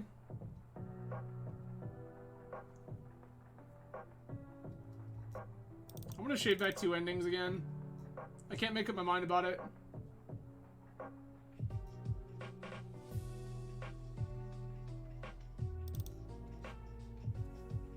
I don't think we can cut lands.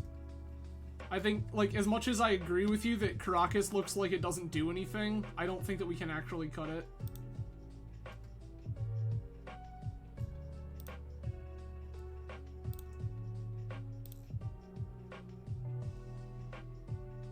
I accept.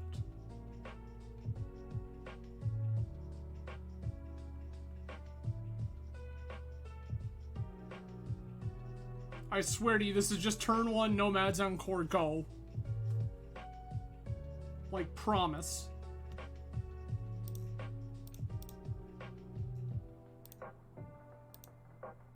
Force of Will will pitch this Narc Amoeba. I'm just gonna get on it. Foot on gas. Dark Ritual, yes. Thoughtseize, Hymn to Turok. Hymn to Turok, Thoughtseize.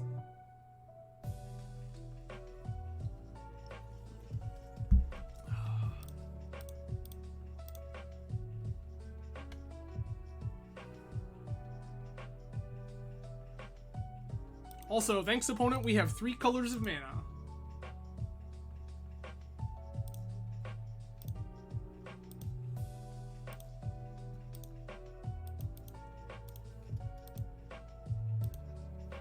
We're holding this Brainstorm because it lets us hide things from discard spells.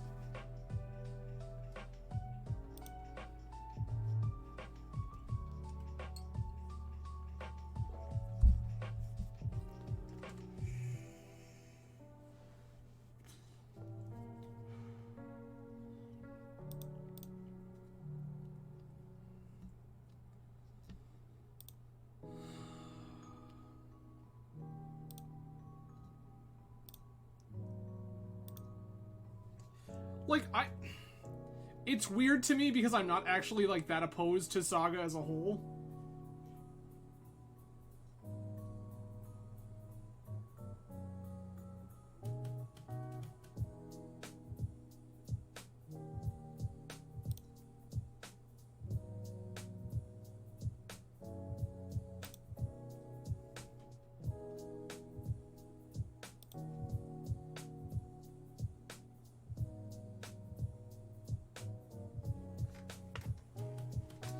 I mean, you're right. You're absolutely correct. It does let a lot of questionable piles of cards do things they probably shouldn't be allowed to do.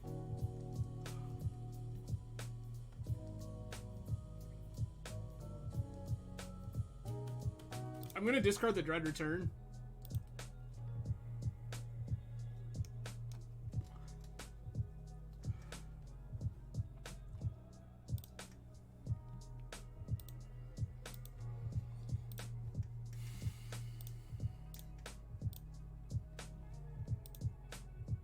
This vial is gonna do magical things.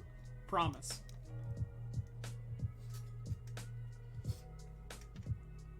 Aether Vial is here to save the day.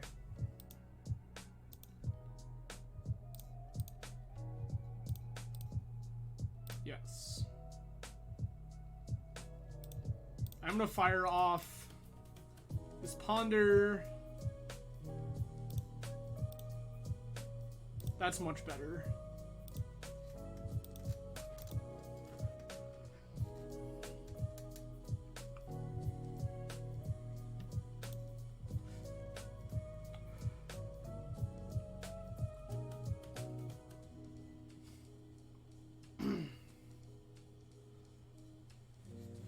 Oh, okay.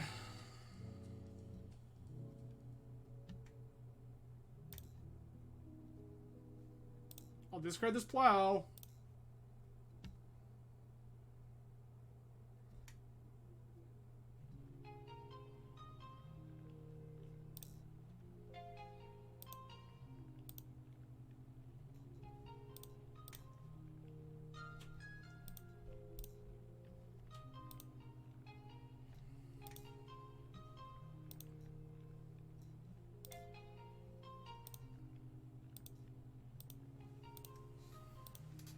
We're just gonna keep going for it.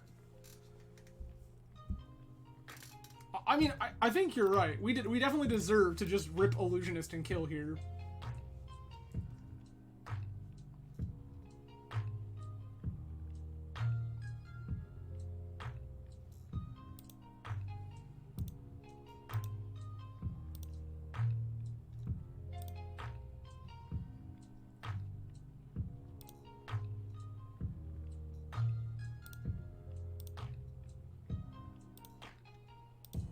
I'm gonna keep making land drops.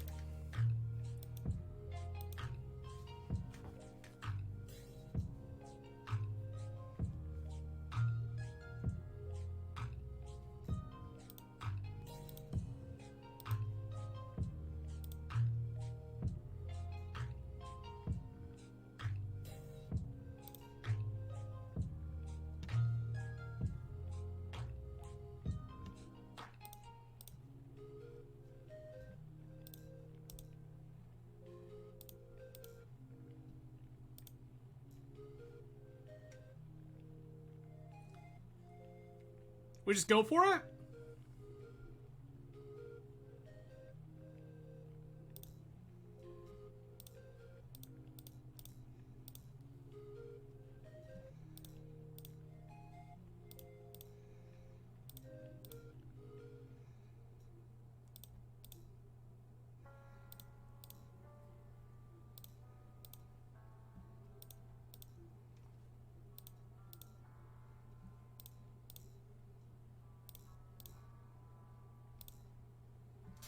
Yeah! Nice. Opponent shows us all their salt. Let's go. I mean, I agree with you, Brandon, and that's something. If I had played this deck more, I probably would just do. I'm more also watching because with opponent having the potential to have something like surgical extraction, I want to make sure we're covered. I don't want to randomly end up in a position where, like, if I decide I want bailed out and to do something else instead, I want the most turns to think about it. So that's why I take each individual click to seek and kind of constantly evaluate the situation. Like, is Dread returning this better than just doing the thing? And, like, if I hit something like Jailer, there's a conversation, because Jailer's just going to constantly feed me cards for the rest of eternity, and I don't think that Pox can actually beat that. I'm just drawing an extra card every turn, and, like, their deck is full of bad cards. But, I don't know. Like, the answer was probably just to keep going, but I wanted to give myself the opportunity to not just lose.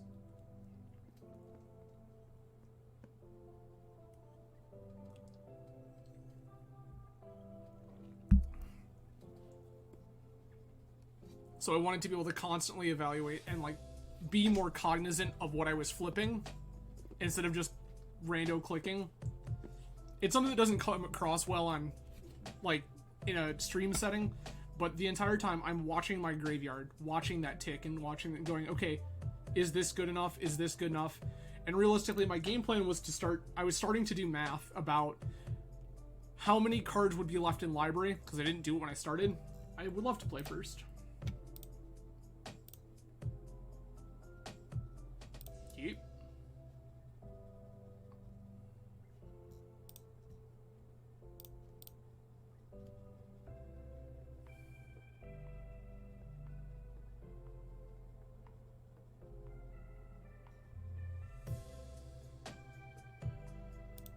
Okay, so opponent is blue deck. I understand.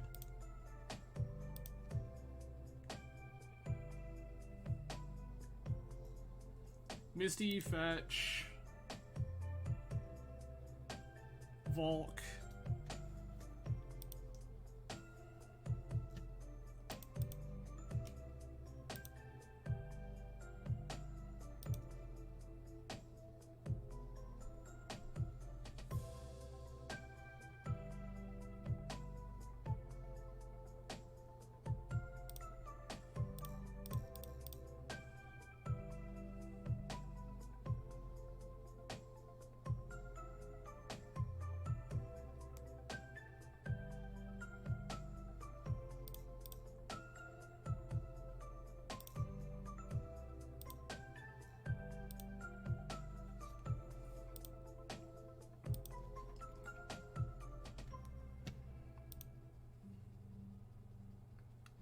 I'm pretty sure opponent has the days already. I'm pretty sure their game plan is to... Okay. They're looking for bolt into days.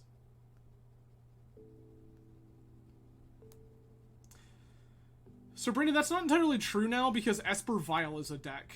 And Esper Vial is a deck where things like that matter a lot more.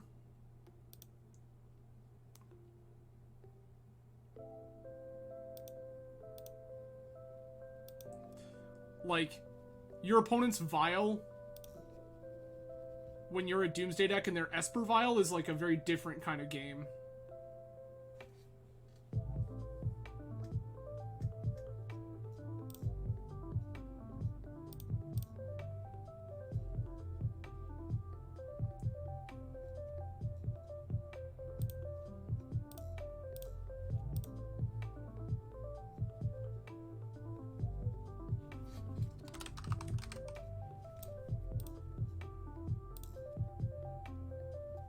Yeah!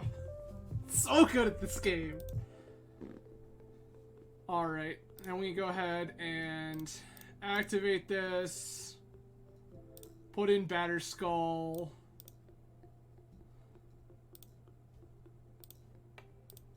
Sack Stoneforge, take EI, strand them with bad cards.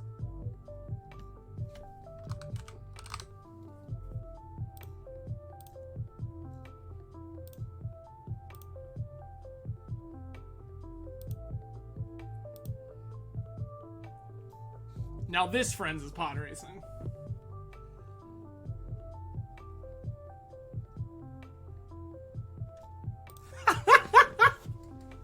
Hell yeah, let's go. Alright, I want ending.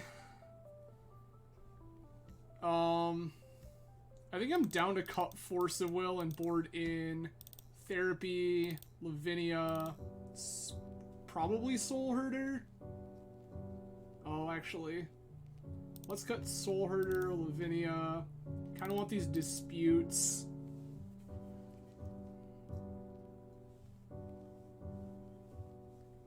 Jailer seems questionable since they have borderline infinite flyers.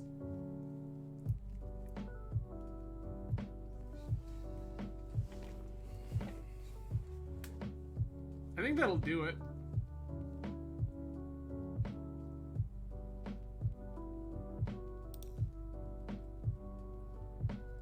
This is a conversation. This card does real things. I think that on the play, I am more likely to consider Plague Engineer.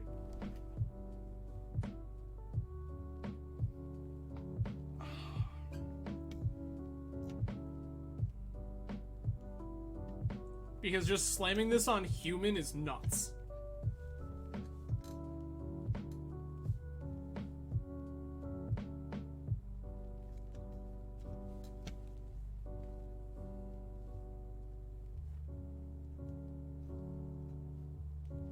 We didn't show opponent, like, any of the combo, right? They, like, we just look like some sort of fair Esper Vial deck with Therapy?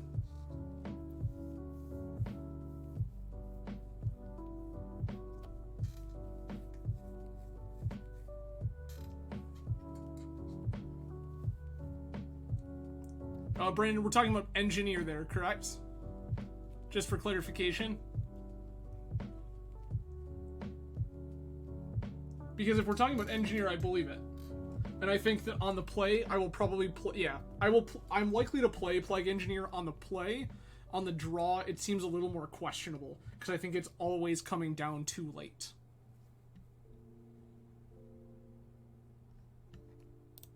I will once again show you this noodle.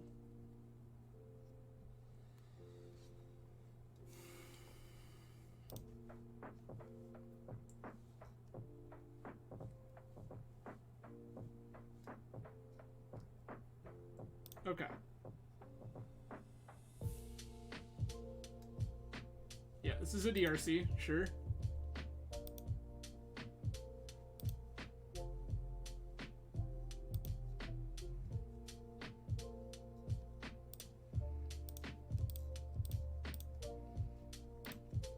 I want to shut that off while we can.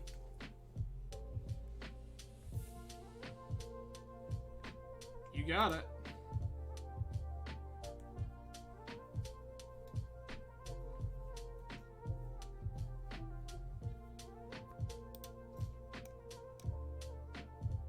I will not.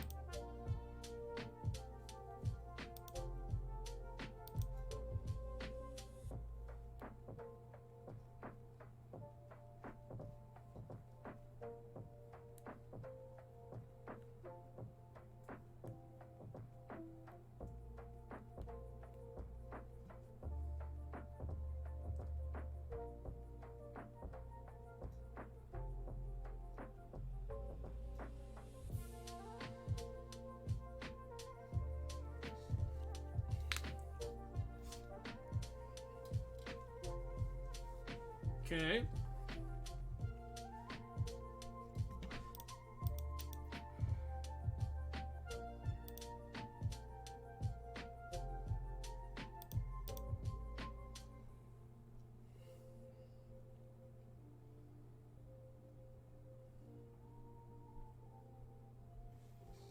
What are we doing here, opponent?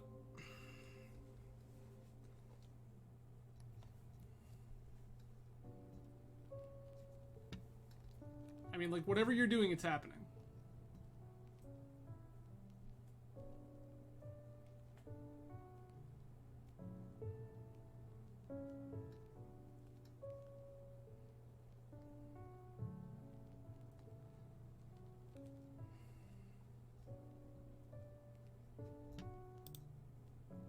Okay.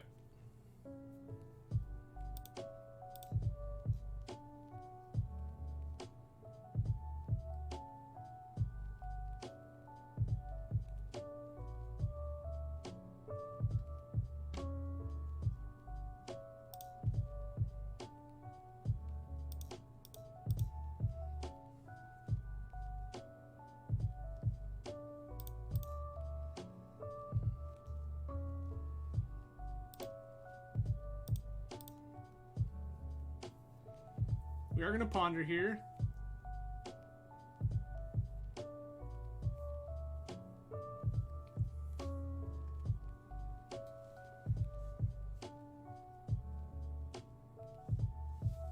Interesting. Yeah, Connor, I also miss Canadian Threshold. We have a player in our local scene that plays a bunch of Thresh, and I think that that deck is super sweet.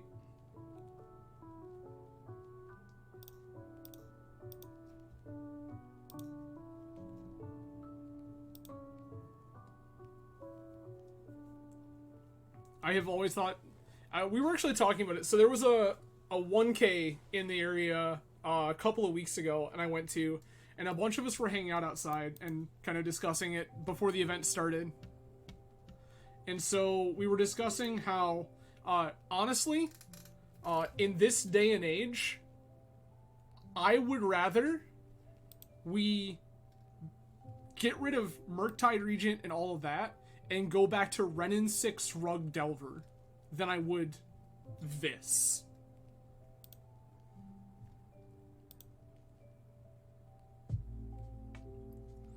Like, I would 100% rather play against Renin 6 Rug Delver than I would rather play against this.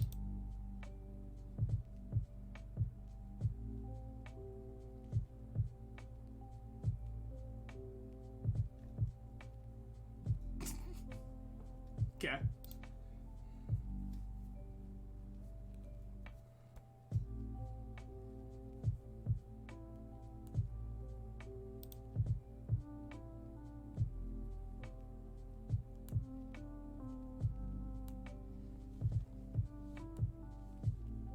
I want to see what their plan is here. Like, obviously we're petty thefting this.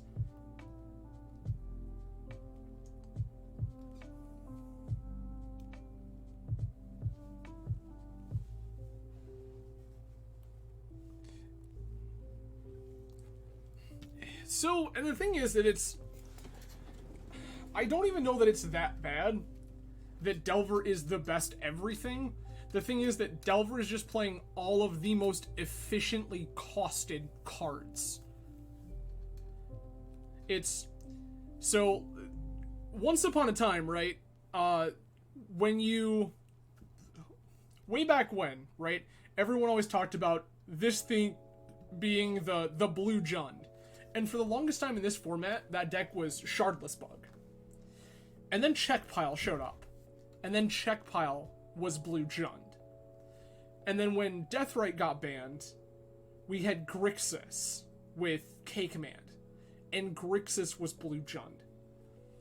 The thing is that Blue Jund just got to cut cards now.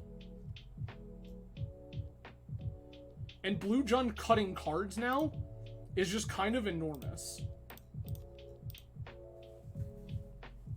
This is the unfortunate mistake.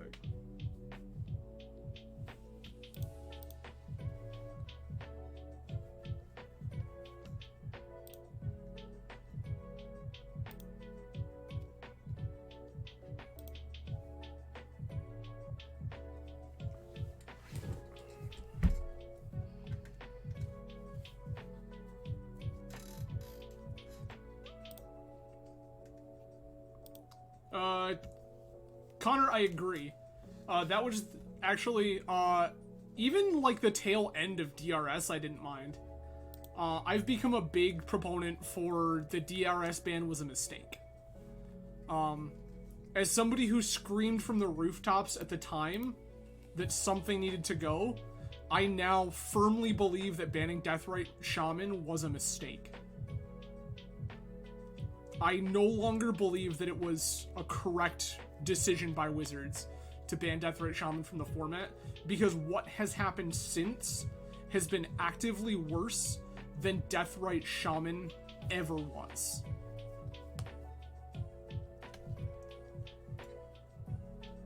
This resolves. I don't care. How upset is opponent going to be when I just slam this Unearth?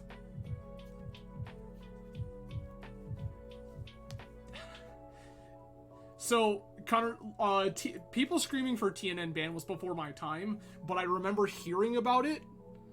And the thing is that without the context of playing against TNN, I, like, just reading the card, I kind of agreed. Now, no chance. Yeah, I very much think that Deathrite Shaman could come off the ban list, but I also have some, like, pretty egregious notions at what I think are okay in formats.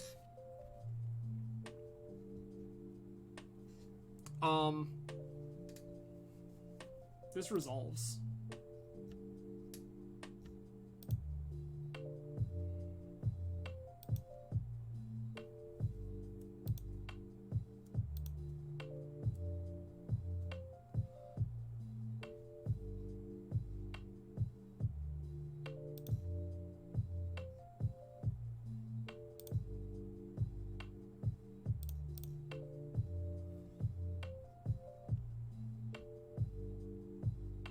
Who wants to watch opponent get upset?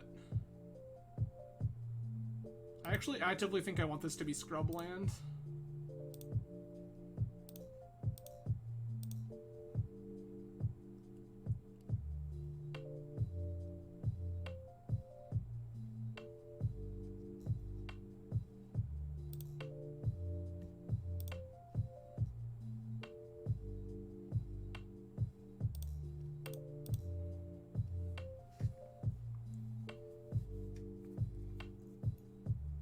Yep, I'm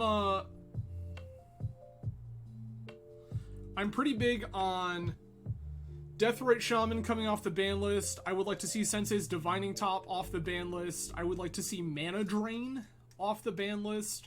I would like to see Earthcraft off the ban list. I actually think that, I actually think that Sailor's Bane is going to be very good. I think that people have violently underestimated that card.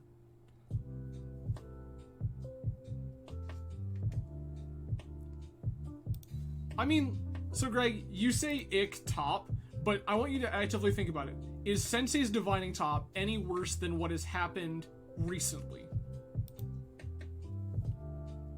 Because I would much rather play top mirrors for days than this. top mirrors at least took some sort of knowledge and skill. I don't believe that the format now takes any real amount of skill.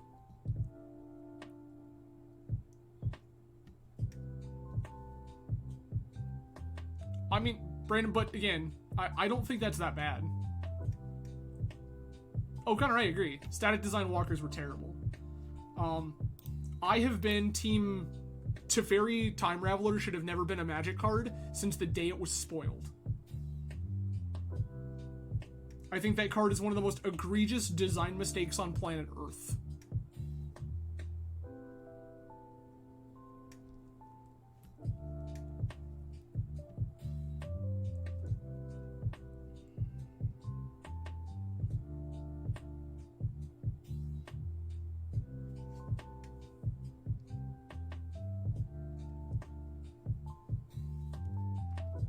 I mean, and that's fair, Brandon. I think that that's functionally what we're talking about, though, was that most of these walkers functioned as stacks pieces. Like, the ones that didn't see play. Like, as somebody who is, like, pretty big on War Vivian, I think that card is very, very good.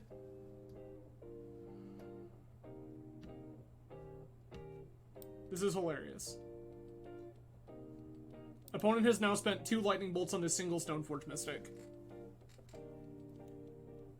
Well, but, so the reality of that is, Brandon, right? Like, when were stacks pieces ever not one-sided?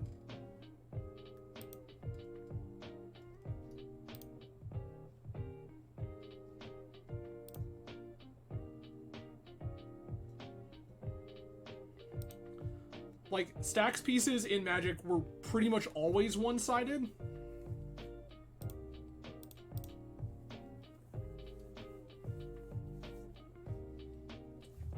Sure, well, and that's it exactly, right? Like, stacks pieces were designed in such a fashion that, like, you made them feel not one-sided. But they were always basically just one-sided.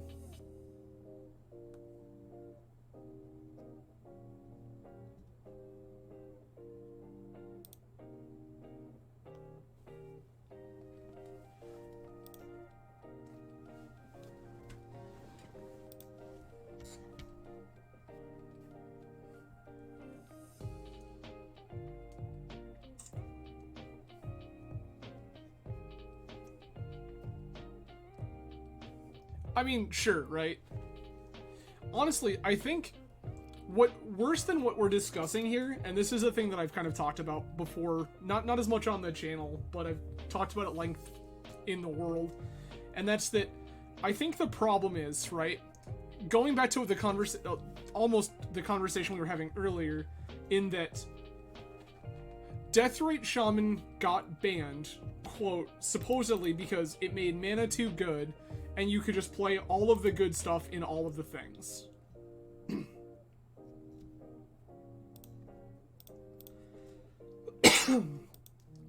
But the thing is that since Deathrite got banned, like, 3, 4, 5 color decks have gotten more common, not less common. Please be a Murktide, please be a Murktide, please be a Murktide. I want to mystical dispute this Murktide so bad.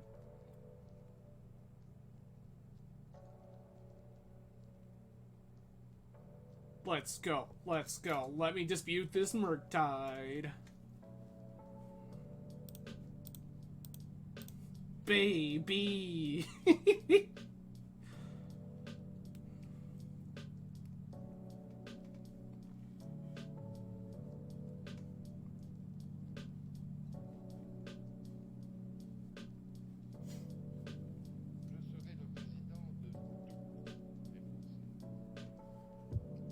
Brandon, what new blue cat are we talking that makes Teferi into a combo piece? I am not familiar.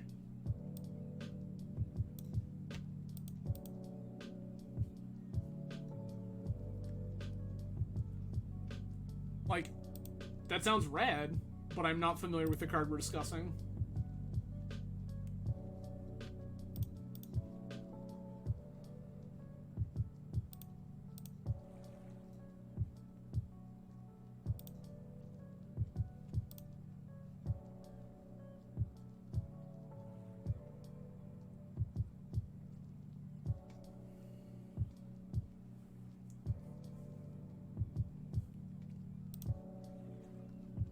Displacer Kitten. Okay.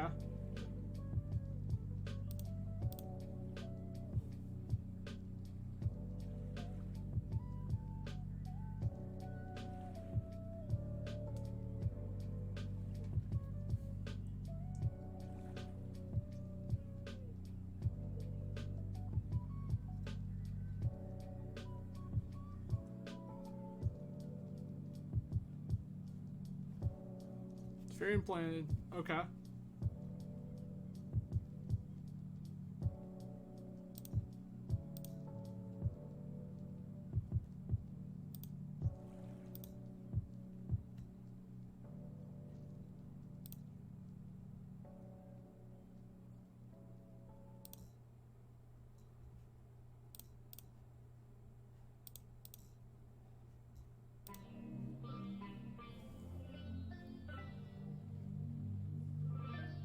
Seems sick.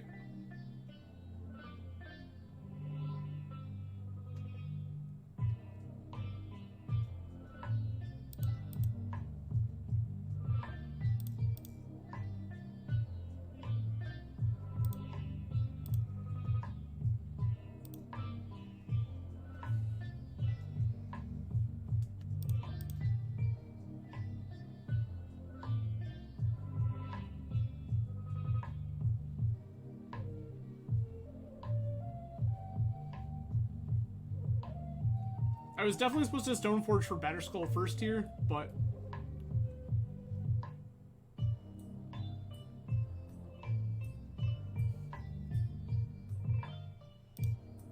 I guess we'll do this first. Cast our idiot. Sure. Hey, look, we have nothing.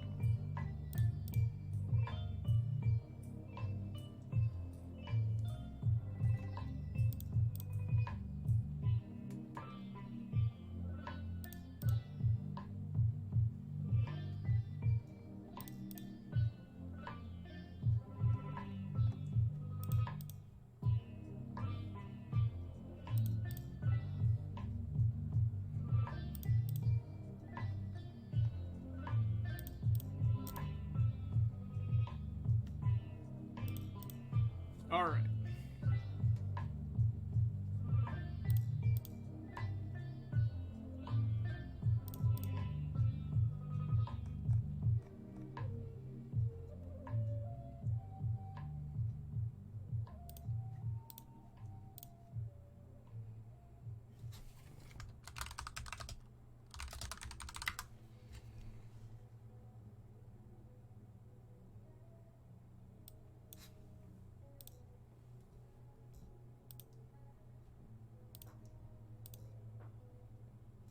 Oh, okay, they just die.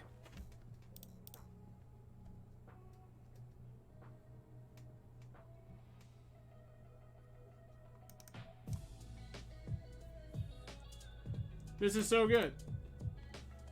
Well, we 2-0'd Delver. That's a meme and a half.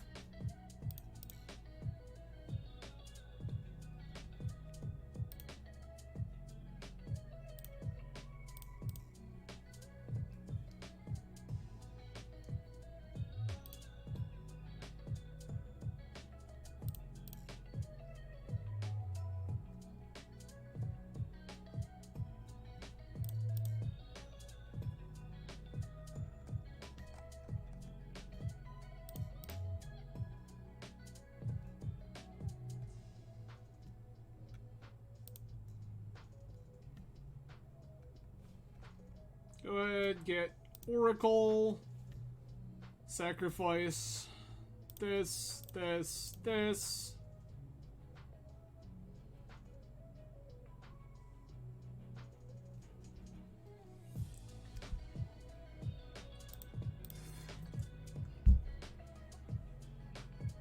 Sick. Alright, well there's our pity chest at the very least. So that's pretty hot. Tell you what, actually, give me about 2 seconds, everybody. I'm gonna grab another drink real quick. I'll be right back, and we will finish up this league and see if we can make a little profit.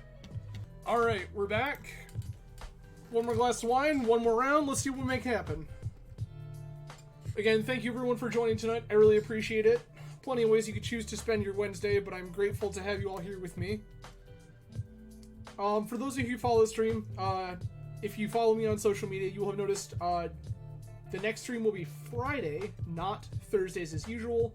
And Friday, we're going to hang out and play some Borderlands 3. A couple weeks ago or so, I had started trying that out, and we're gonna play a few more on stream, see what everybody thinks. That's kind of more a chill stream, just kind of game a little bit, hang out, chat with everybody. So if you are interested in joining, we'll be here at 10 o'clock Eastern Standard on Friday to play some Borderlands 3.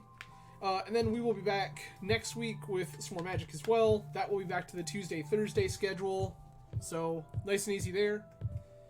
But, in the meantime, let's queue up this last round and see if we can 4-1 this league with breakfast.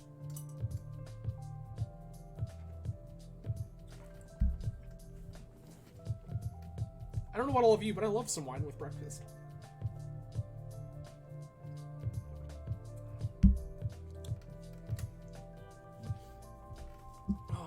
Hey, there we go.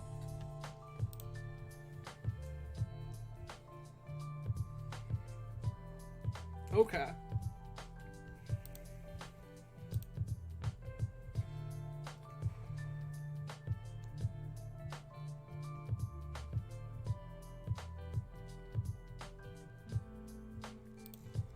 I'm gonna keep this. This is like questionable to the max, but okay. That already sets off alarms.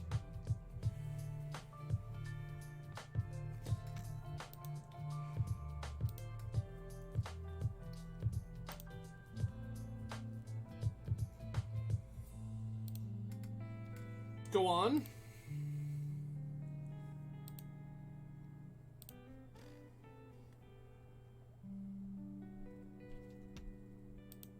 Oh, opponent is like for sure a combo deck.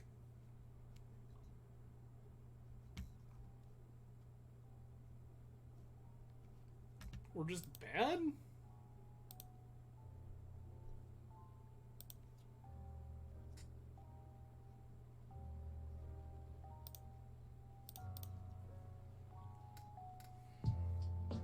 I'm in no real hurry here. I'm gonna get... Here's my scrub land. Black, blue, Strix.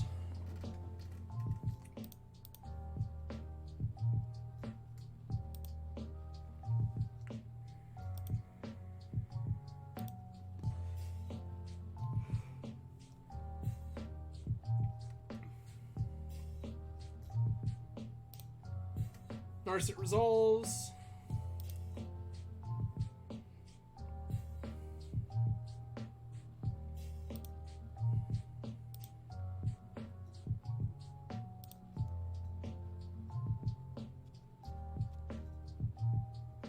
Guess there's like no reason not to get basics at this point.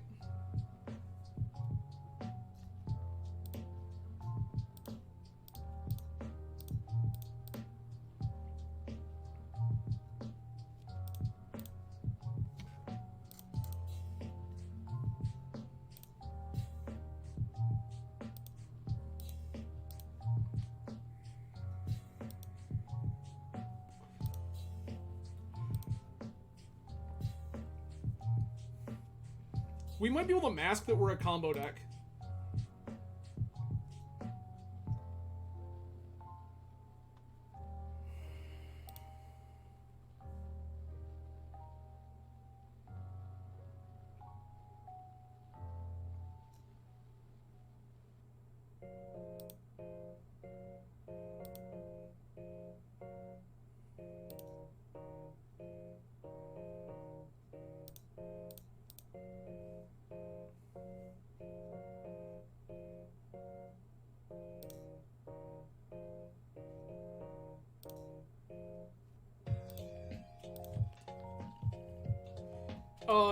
Maybe?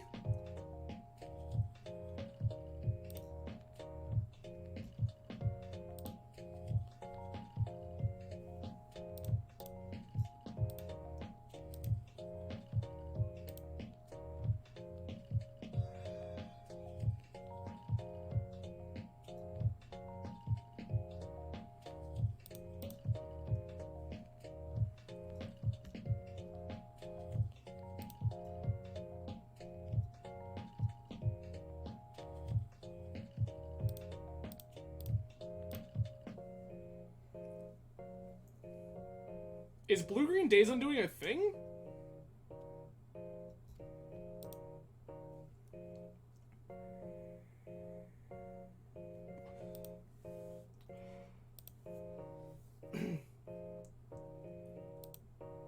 It feels like Omni the way they're cantripping.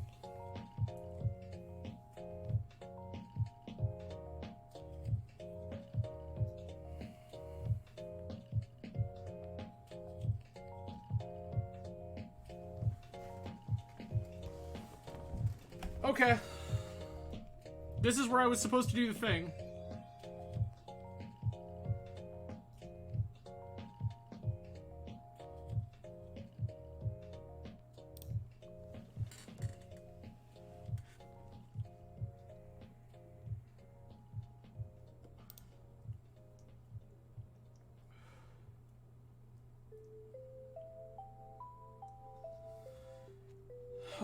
Jace is fine. I'm not in love with it, but it happens.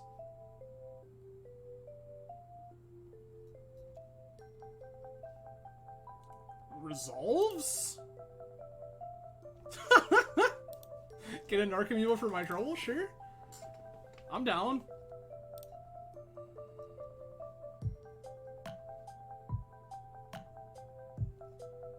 That's Grizzle Dad.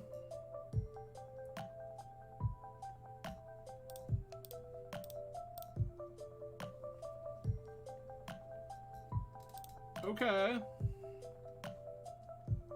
I don't love our position here, but I'm like gonna let these things happen. Yikes. Okay. Alright. Prismatic Ending, less good. I definitely want Flusterstorm, Dispute. I'll take Therapy and Thoughtseize. We can get rid of Ending.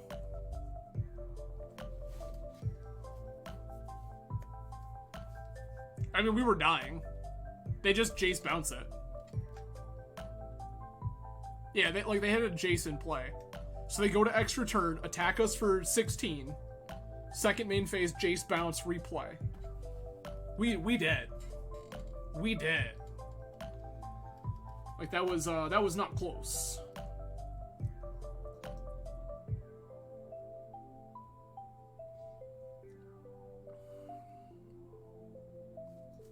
Okay. I have to cut 6 cards. I think Apparition can go...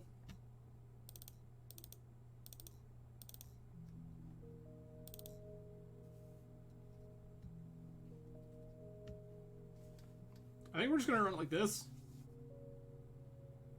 I'm gonna be super heavy on interaction, like cut all the creature removal. Lavinia's fine. It's not as good here.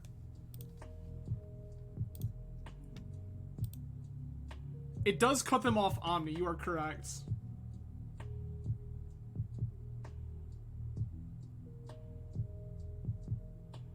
I will keep this. We have a combo piece. We have a cantrip. This is an easy Force of Will pitch.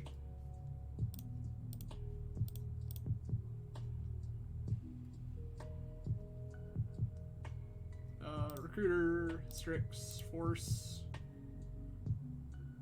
No.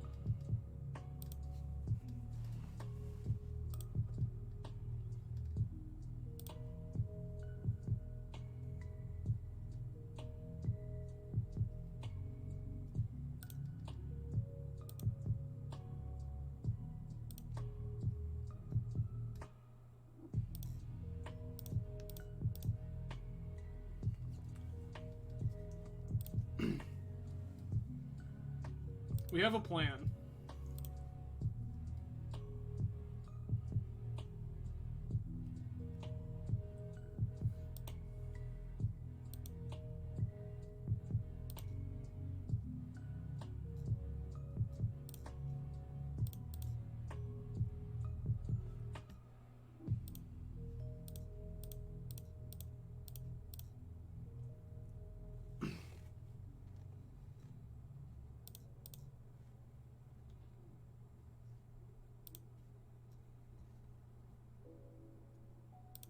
Gonna grab my illusionist here.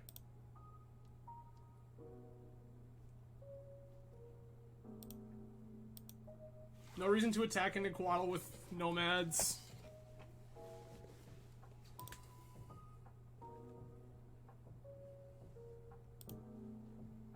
You're all correct, though. I think bringing Lavinia is actually the move. Okay.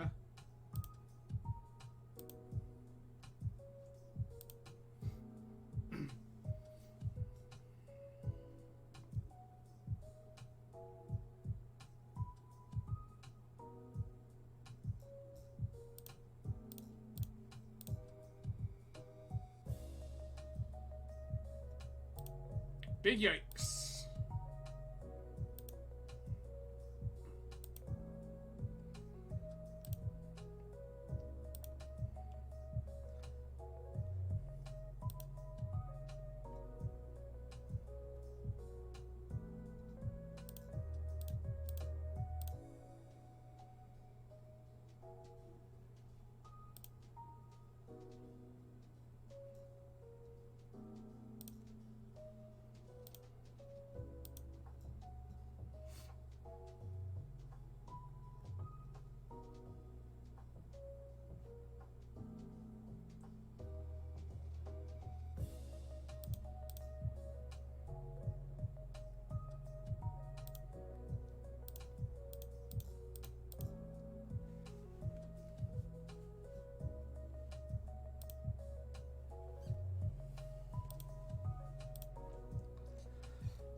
This is where we die.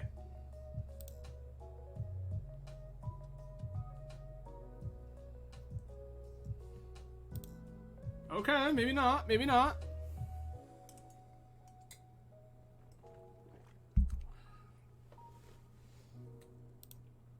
Opponent just like trying to go for it. Impulse, sure. Cunning Wish for shared summons for the combo.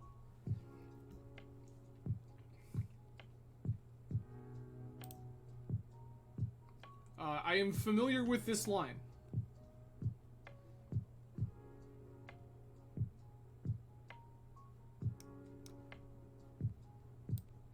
What? Why? I mean, I guess.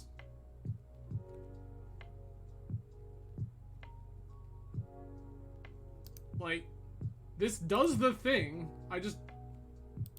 Can someone explain to me why Elish Norn is in our opponent's deck? Like, they still win. Like, all of this wins. I just don't know why Elish Norn is in their deck. Like, this alone is 17 damage now because of Elish Norn. But also, why are you playing Elish Norn and not... Like, you showed me Grizzlebrand before.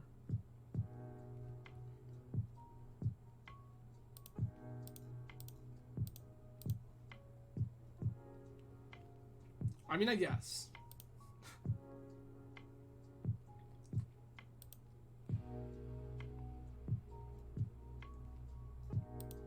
Alright. That's Stoneforge Therapy. Okay. Okay. Like, we were close. Well, alright. That was fun and exciting. So, there is a 3 and 2. Which, like... Last one. Could I have had Lavinia? Yeah. Did we draw anything that would have made that matter? No. So, that's kind of whatever, I guess. I don't know. That's a wild and crazy ride. But, everyone, I think that's going to be it for me for the night. I have to go ahead and get myself some sleep so I can go back to work tomorrow. But again, thank you everyone for joining tonight. I really appreciate you being here. I will definitely see some of you again on Friday Feel free to come hang out for Borderlands. Again, gonna be kind of a different vibe. Not Magic, I'm sorry, but should be a chill time. We're gonna hang out with everybody and have a good time. And I hope you all have a great rest of your week. Cheers, everybody.